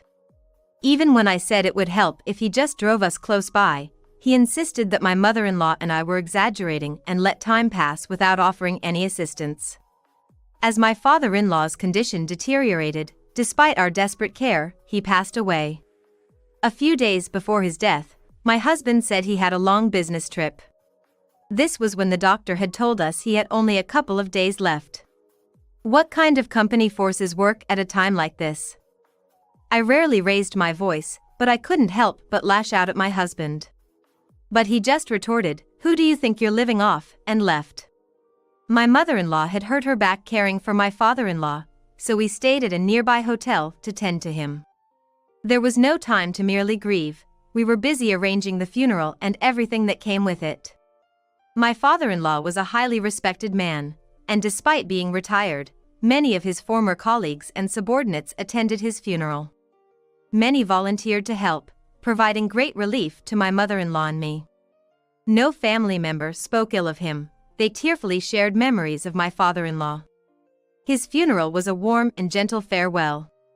However, my husband, who acted as the chief mourner, ruined the funeral's peaceful atmosphere with his behavior at the meal afterward. "Hey, we need more booze here. And we're running low on meatloaf at this table. You're the wife, you should be more attentive." We had entrusted the funeral arrangements to the funeral home, anticipating a large turnout. The staff could have easily handled requests for additional drinks or food. Yet, instead of speaking directly to them, he first demanded of me. Moreover, during my father-in-law's battle with illness, my husband embarrassed me in front of distant relatives who couldn't visit and his company colleagues by saying things like, "Sorry for my useless wife. She's just like that at home too, and she leaves all the caregiving to my mother and the hospital while she just lazes around at home, the worst kind of wife." But that's exactly what he was doing. I was furious but realized arguing would just put me on the same level as him. So, I swallowed my irritation and said, "Please let me know if there's anything I can do," despite my shortcomings, trying to maintain his dignity. But when my mother-in-law suggested it might be time to wrap up, nearly everyone had stayed till the end, mourning my father-in-law. Seeing this, my husband muttered something about wanting to be sent off by family in the same way. He might not have been aware he spoke aloud, but I heard him clearly and thought, "How dare you say that? Since I can't fulfill that wish, why don't you ask your other family? When he looked puzzled, I mentioned his wish to have a funeral attended by family like his father's. Realizing his thoughts had slipped out, he started making excuses in a panic. I'm a good husband, right? We're not struggling financially, and our future's secure, right? What's wrong with talking about my ideal funeral? However, the remaining relatives were puzzled by the mention of another family, looking back and forth between us. It was only then my husband realized the gravity of the situation. Sweating and eyes darting around. Another family?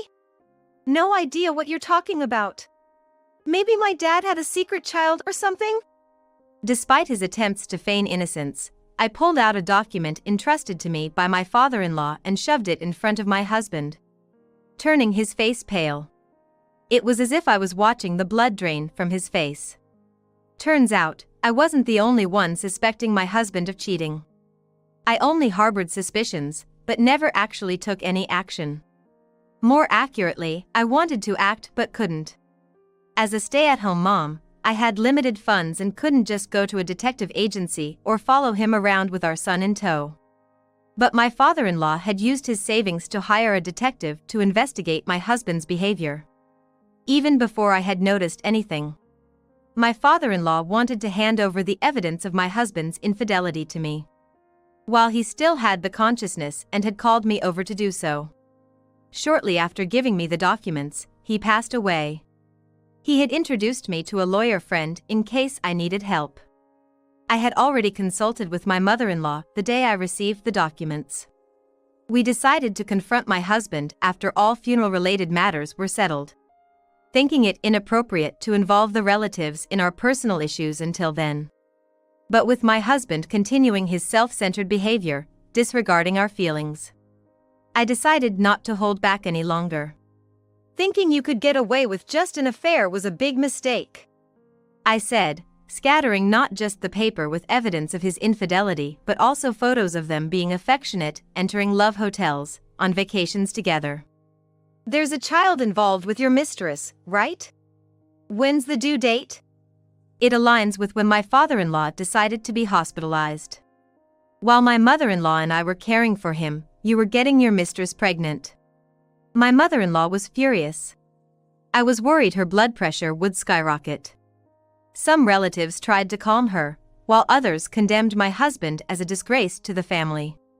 With no one on his side, my husband kept making feeble excuses to get through the situation. I was just hanging out with a girl from the bar, that's all. Even though his excuses for the trips and hotels might somehow make sense, they were desperately weak. Among the relatives, some who own bars pointed out that getting someone pregnant is way beyond normal socializing if you're not working there. Even if it was just hanging out at a bar, a man with a wife and child should decline intimate after-hours or companionship out of respect for his wife. My husband might have thought that mentioning his connections to bar owners would win him some sympathy from the male relatives. However, not a single male relative showed any sympathy for him. Instead, they looked at him with disgust and criticized him. Then my husband became defiant. He had planned to keep his affair hidden until he received his estate from my father-in-law, but since it was out in the open, he saw no need to hide it anymore. He stated that once the inheritance was settled, he would divorce me, marry his mistress, and start a new life with a new family. All this is your fault. You're such a failure of a wife. Dad favored you because you must have flirted with him behind our backs, right? Compared to Mom, even someone like you would seem better. Hearing this, my mother-in-law cried out, "What a disgrace you are," and then broke down crying. My father-in-law had been kind and attentive to me because I had lost my own father early on. I had confided to him that I didn't know what it was like to have a father. That conversation happened in the presence of my mother-in-law, who said it was okay to think of my father-in-law as my real father. So, I admired and was sometimes spoiled by my father-in-law as if he were my real father. My in-laws had always wanted a daughter, so they treated me not just as a daughter-in-law but as their own daughter. That's all there was to it. To equate the affection of my in-laws with something romantic was outrageous. My husband's rotten brain, which linked every interaction with the opposite sex to romance, made me nauseous. Into this chaotic scene stepped a man. The lawyer my father-in-law had introduced to me.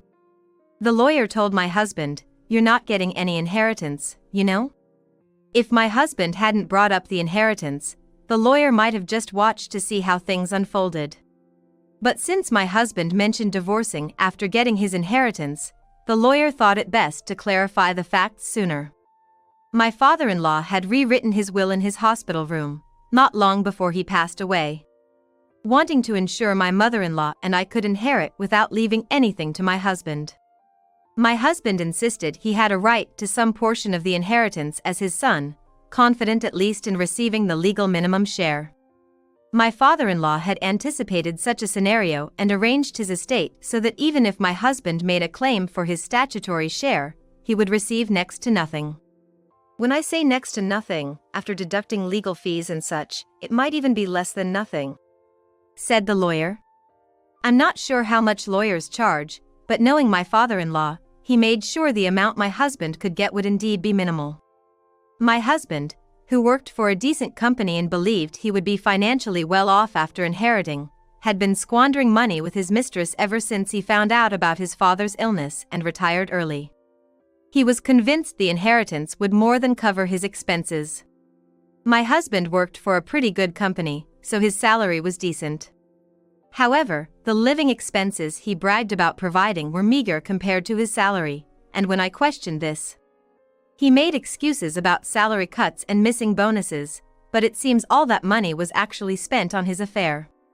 My father-in-law was a high-ranking executive at a major company.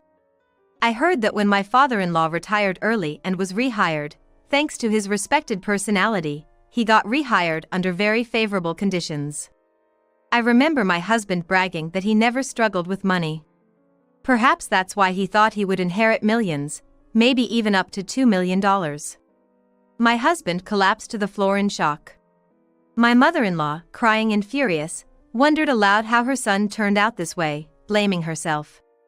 I believe, while parents' influence is significant during childhood, it's up to the individual once they enter society. It seems my husband could be easily influenced by the people he associated with. My husband's attitude worsened after starting his affair, perhaps influenced by his mistress. Even if the mistress was the root cause, as an adult, my husband is responsible for his own actions. How did it come to this? He kept asking himself, shouting. The relatives and my mother-in-law looked at him coldly and threw him out. I'm the chief mourner. You can't do the cremation or burial without me. Show some respect. You don't need a chief mourner to carry out a cremation. After all, cremation is a legal obligation, and failing to do so would mean we'd be charged with abandoning a corpse. The placement of ashes doesn't require a chief mourner either. Just some useless idiot blabbering, we said dismissively, effectively erasing my husband's presence.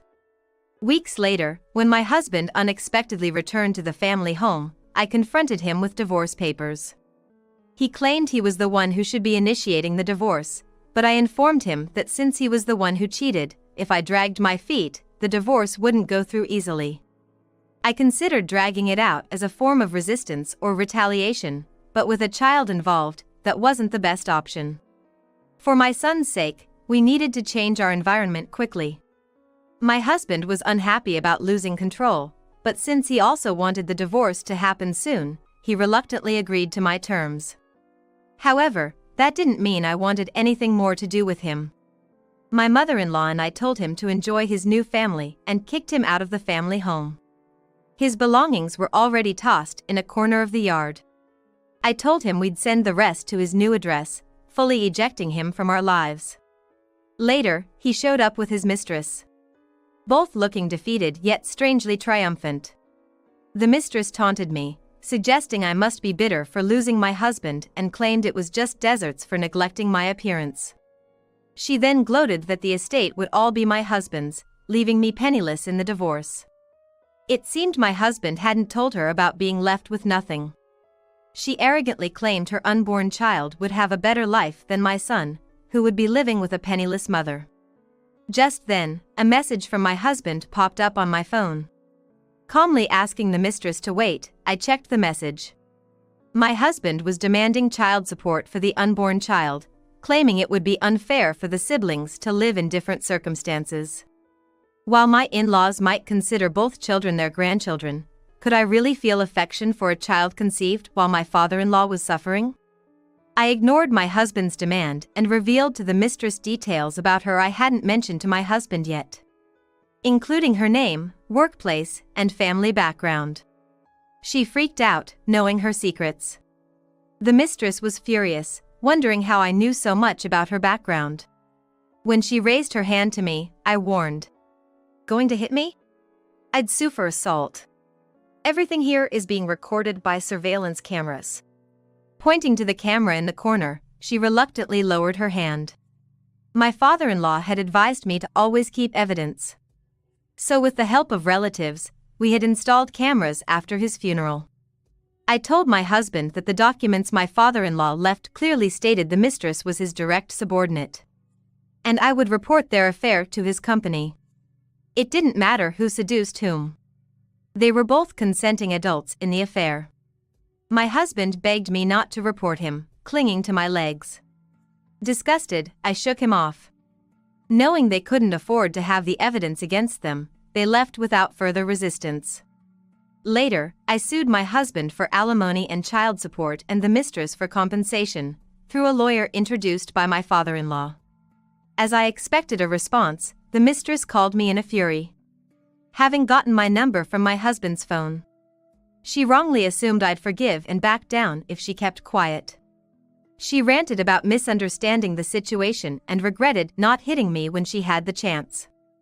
I never said I'd forgive. I merely stated I'd sue for assault if she attacked me. The call went silent. I suspected they were up to no good, but surprisingly, the next words were an apology. The mistress started by saying she had been informed by the lawyer I hired that my mother-in-law and I were to receive my father-in-law's inheritance, and nothing was left for my husband. She apologized for her past behavior and asked if some of the estate could be shared with my husband, suggesting perhaps the claims for alimony and such could be waived as a result. I argued that an apology doesn't erase everything and that matters like these should not be settled lightly but with tangible resolutions. In other words, I rejected the mistress's request. I had no intention of agreeing to any sort of deal. My husband, who was listening in, began arguing with her about the plan going awry, leading to a major fight between them. They were both so out of touch with reality, perhaps they deserved each other. I wanted as little as possible to do with my husband's face or voice. I was ready to take this to court if necessary, but that would be more troublesome for him, especially since I heard his direct boss despises dishonesty. When I mentioned that this could become known to his boss, my husband quickly agreed to my terms for divorce, alimony, and child support, apparently seeing his boss as a significant threat. The mistress, however, brazenly challenged me to report them, so I did just that, as she wished. It turned out to be quite the blowback for my ex-husband, but it's his fault for not being able to control his affair partner. I later found out that my ex-husband's boss was a woman who had divorced due to her husband's affair with a younger subordinate, much like my situation. Upon hearing my report, she promised to impose the most severe penalty possible. Both ended up being relocated to different positions as a punishment.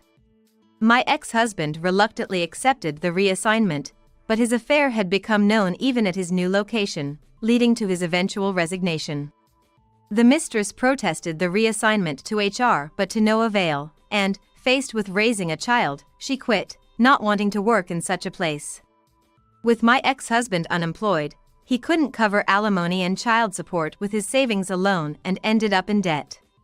The only lenders willing to deal with an unemployed person were dubious at best, so he's now chased by repayments.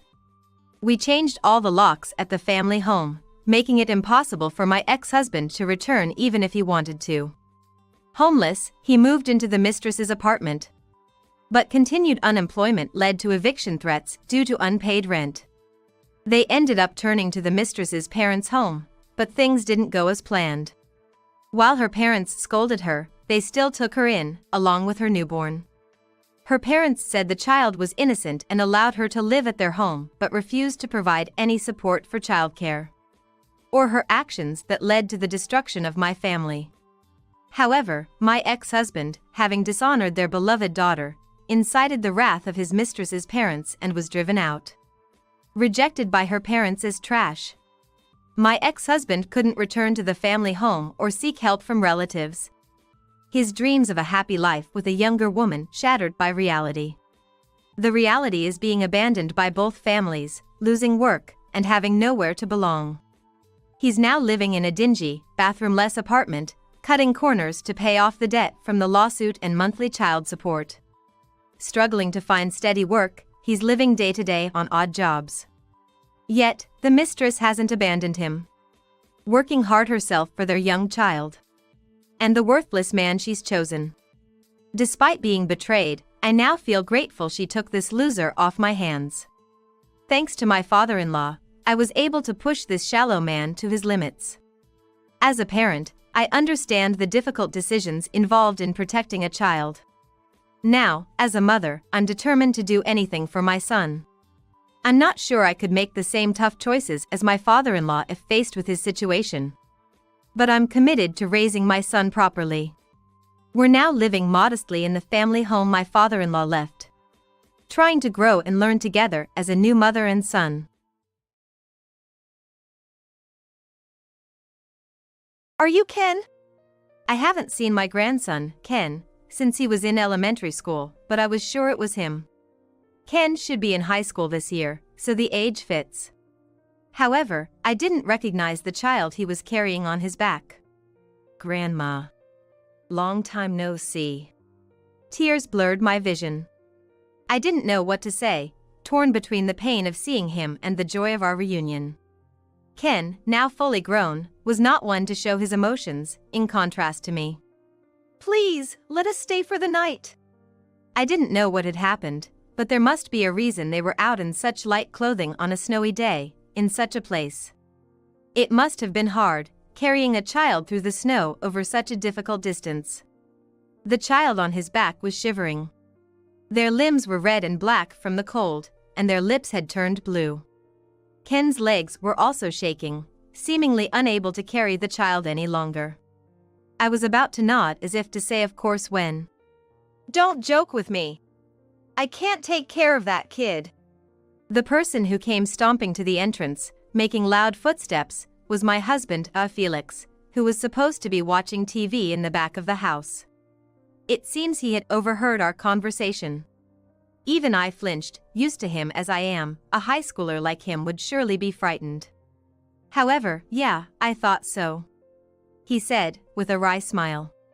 It was a hollow smile that twisted only his mouth. As if he had expected just that response. My name is Anna Smith.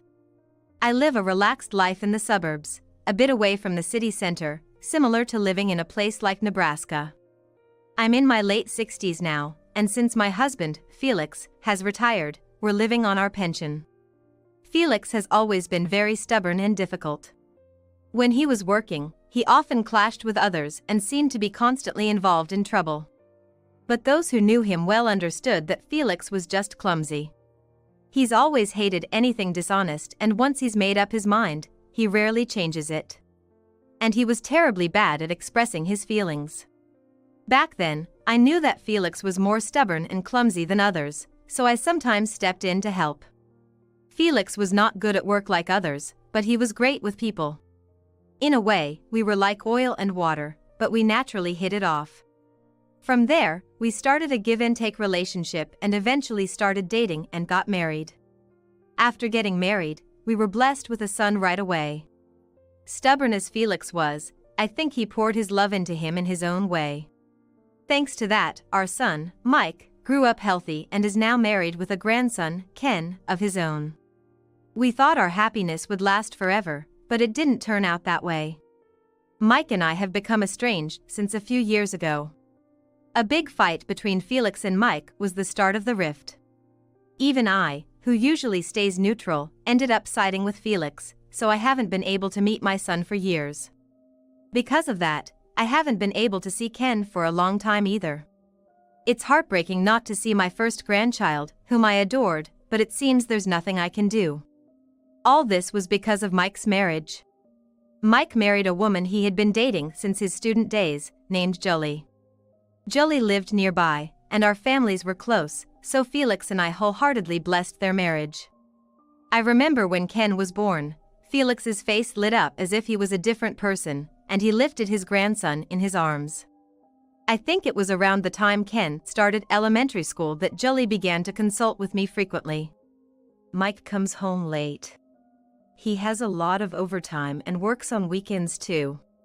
I tell him not to overdo it, but I was touched by Julie's genuine concern for Mike. For her, with a small child, Mike's overtime and working weekends must be quite stressful. My husband was also a workaholic, and it was tough. That's why I could understand Julie's feelings all too well. I contacted Mike several times myself. I was just as worried about him.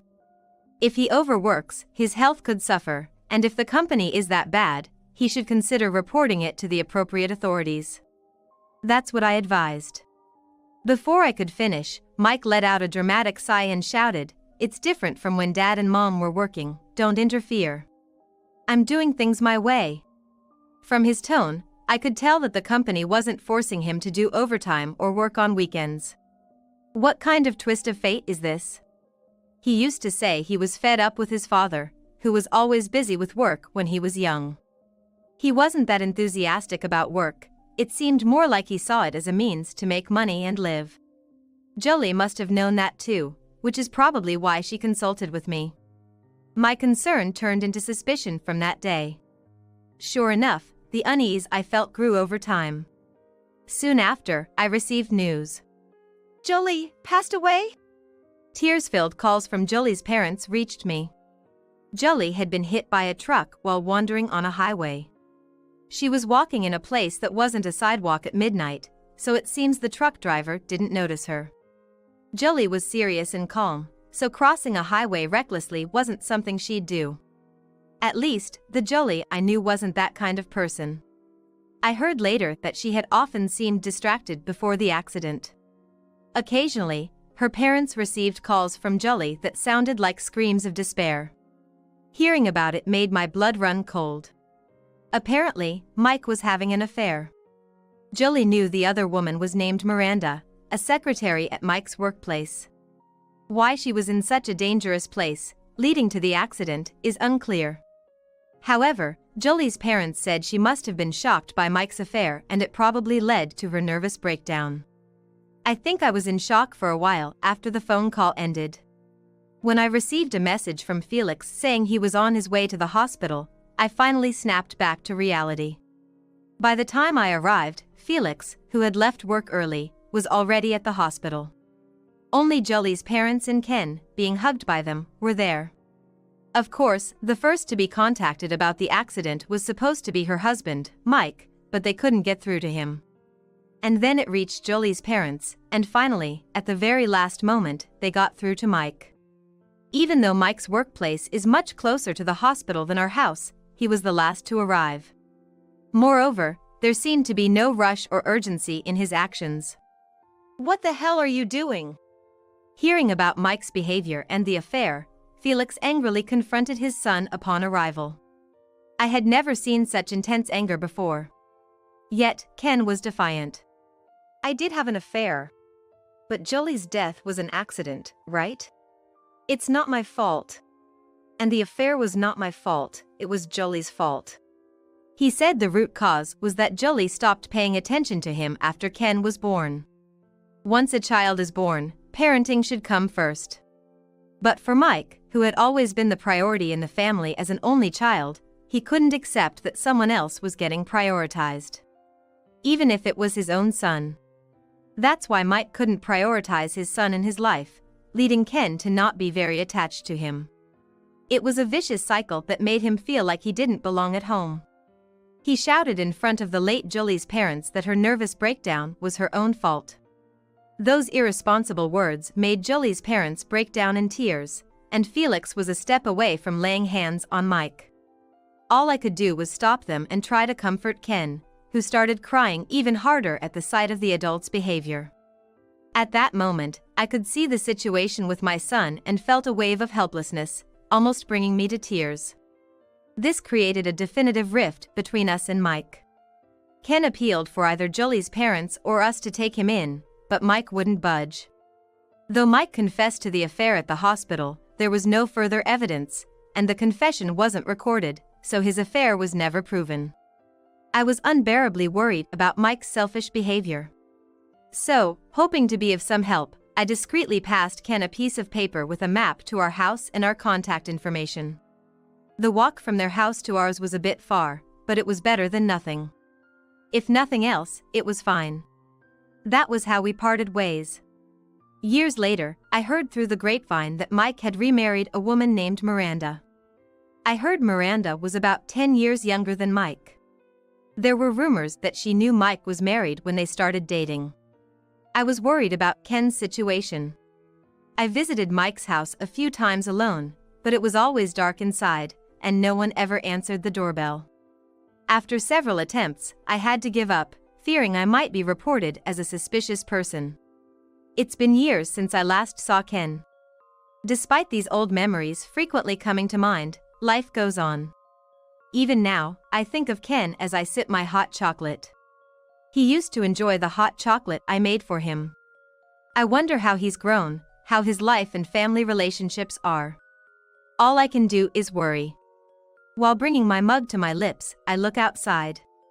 Today, a cold wave has hit our region, and the view from the window is uniformly white. The surroundings are already enveloped in night, and it's extremely cold.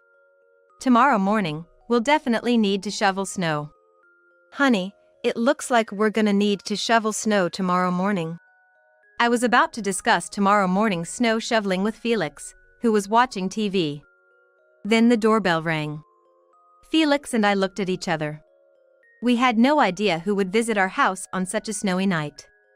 With a bit of fear, I opened the sliding door to the entrance, and there stood a high school-aged boy, carrying a small child on his back. I couldn't help but stare at their unusual appearance. The boy was in a slightly wrinkled white shirt with just the top of a jacket and worn sweatpants. The small child was wearing a shirt with a thin hoodie and shorts. Both of them had red limbs, and there was a light dusting of snow on their heads and shoulders. And in the pure white yard, extending to the road beyond, were long footprints. It seemed they had walked to our house in this attire. As I thought this and suddenly looked at the boy's face, I gasped. Is that you? Ken? I hadn't seen Ken since he was in elementary school, but I was certain. The corners of his eyes drooped like Jolie's, and his nose was just like Mike's. Ken should be a freshman in high school this year, so the age fits. However, I didn't recognize the child the Ken-like figure was carrying. Grandma, it's been a while. Indeed, the high school-aged boy was Ken. Tears blurred my vision. I didn't know what to say, torn between the pain of seeing him and the joy of our reunion. Ken, now fully grown, was not one to show his emotions, in contrast to me. Please, can you let us stay tonight? I don't know what happened, but there must be a reason they're out in such light clothing on a snowy day, in such a place. They must have come all this way relying only on the address note I gave Ken when he was a child. I can only imagine how difficult it must have been to walk this distance in the snow, carrying a child. I was about to nod as if to say of course when. Don't be ridiculous. I can't take care of that kid. Stomping into the entrance with loud footsteps was Felix, who was supposed to be watching TV in the back of the house. Apparently, he had been listening to our conversation. Seeing Felix get angry for the first time in a while, I froze too. If even I, who have been with him so long, flinched, the high schooler must have been terrified. I looked worriedly at Ken and the child. But Ken, unfazed by Felix's demeanor, muttered softly, looking down. Yeah, I figured as much, he said, with a wry smile. It was a hollow smile that twisted only his mouth. As if this was exactly what he had expected, I felt anger towards Felix for making his grandson show such an expression. No matter how stubborn or unforgiving he is, what kind of attitude is that towards his own grandson, who he used to adore and is innocent of any wrongdoing? Just as I was about to speak up, the child on his back said, "I'm cold." Shivering even more. His limbs were redder and blacker than before, and his lips were turning bluer. Ken's legs were also shaking, seemingly unable to carry the child any longer. Felix glared sternly at the child on his back. "We need to go to the hospital first. If you won't go, I'll drive." "Yeah." Then Felix, suddenly wide-eyed, silently grabbed the car keys and quickly headed to the garage. Though I thought it was hard to understand, Felix was actually worried about Ken and the child. "Don't be ridiculous. I can't take care of that kid." As usual, he's short on words. The child was in such a state of exhaustion that he couldn't be taken care of at home. Right, that's the kind of person my husband is. I hadn't noticed it through my tears, but I could see the urgency in Felix's behavior. Following Felix's words, I urged Ken to the garage. "You've done well to get here. We're going to the hospital, so you can relax now. I'll carry the child for you." "No, it's okay." Ken showed a surprised face, then a look of wonder and confusion. In the meantime, he readjusted the child on his back and started walking towards the garage as prompted.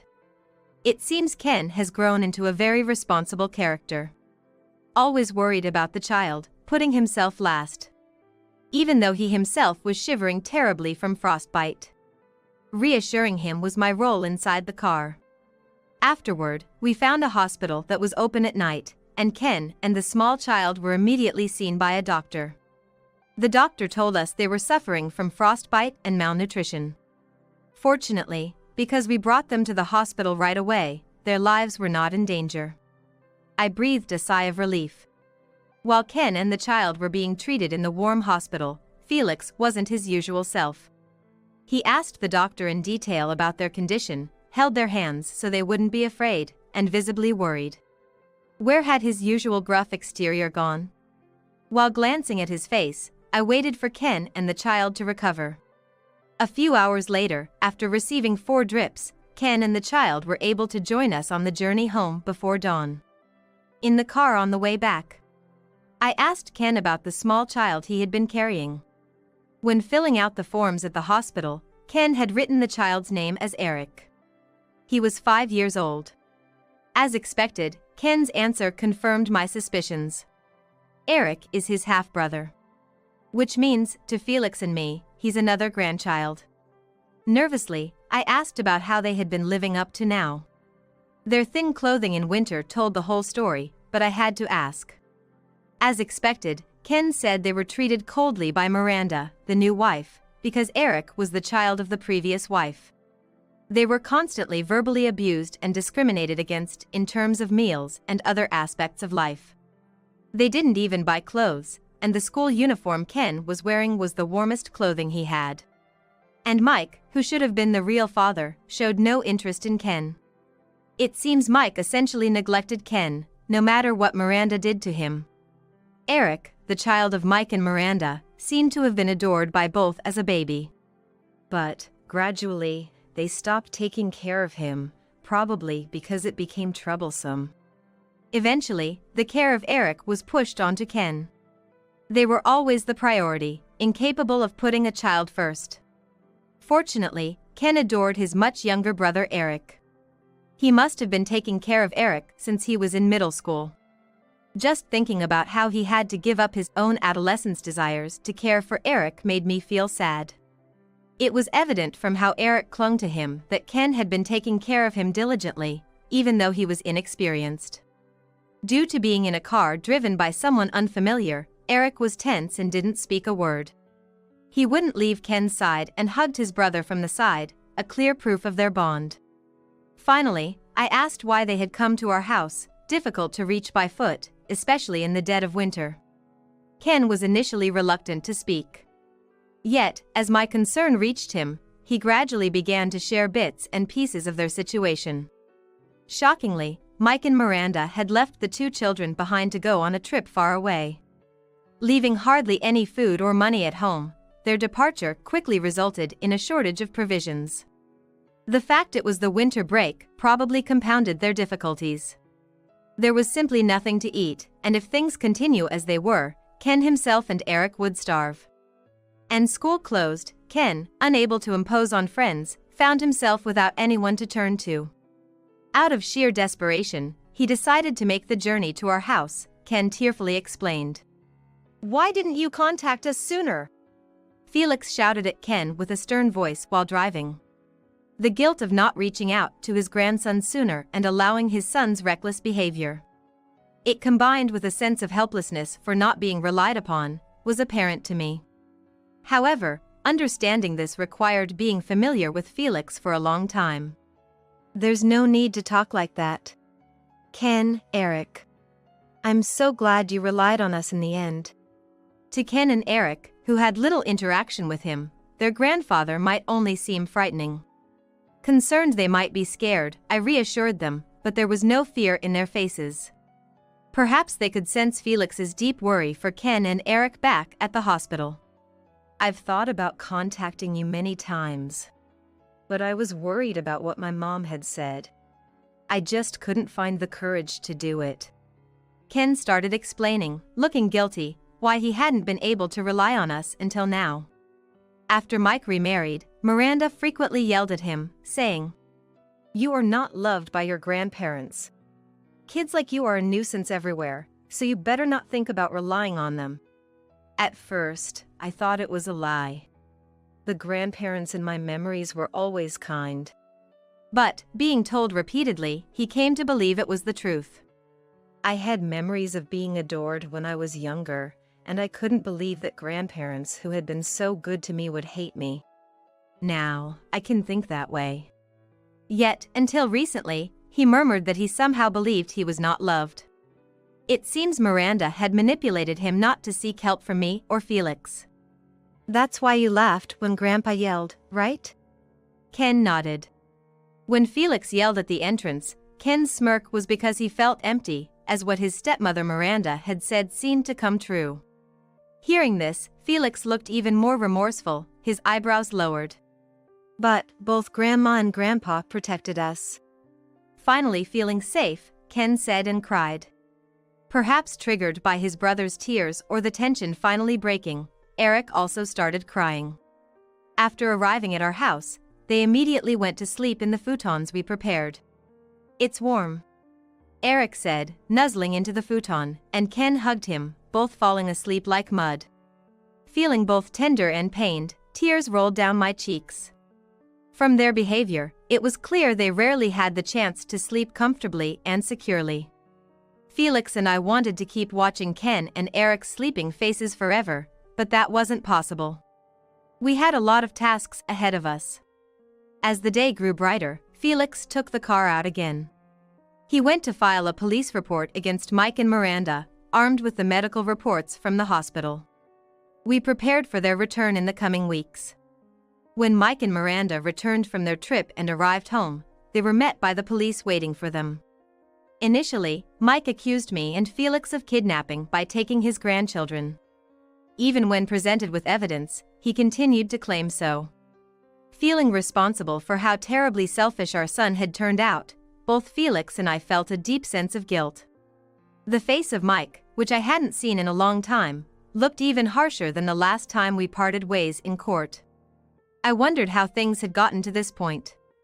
Had we, as a couple, made mistakes in raising him? Or, as Mike grew up, was there some significant turning point? It might be too late to ponder these things now, but seeing my son continue to hurl terrible words in court made me realize we had reached a point of no return. Now, all we could think about was protecting Ken and Eric, who had suffered so much.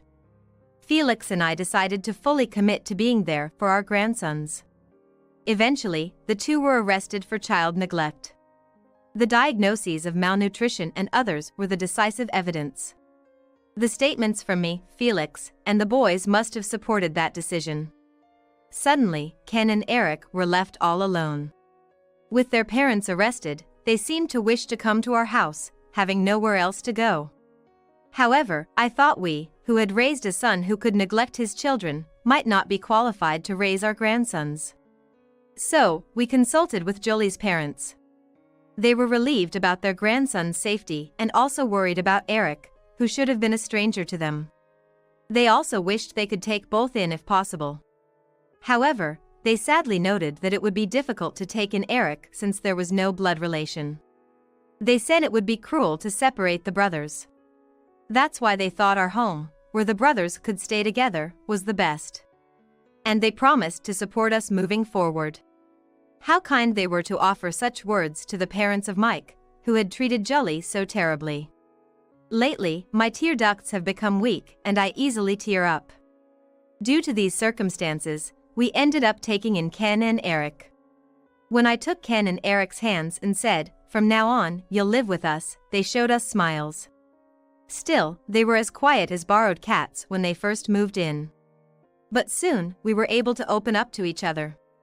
Ken has been very helpful around the house. This year, we've had a lot of snow, but he's always willing to help with shoveling. Young Eric tries to follow suit, picking up a shovel and heading outside. It seems Eric is at the age where he wants to mimic everything his brother does. While watching the two boys, Felix was teaching them the tricks of shoveling snow, all the while grumbling. It seems he's quite pleased to be relied upon by his adorable grandsons. "Can't you guys even do this much? Seriously, you're hopeless." With a feigned stern face, Felix always has a little scold for them. However, Ken and Eric seem to realize it's just his way of hiding his embarrassment, and they just smile and let it roll off their backs. "We'll be better than Grandpa soon, right, Ken?" "Yeah, maybe we'll surpass him by tomorrow." Despite his gruff nature, Ken and Eric are growing up to be Grandpa's kids, including all of that. I'm watching their endearing interactions while cooking today's meal. Everyone! Dinner's ready, let's take a break! I call out loudly, and the three of them start walking towards me, laughing together. What a blissful day-to-day life. Winter is nearly over, and the season for buds to sprout is coming. Among the four of us, warm times are passing by.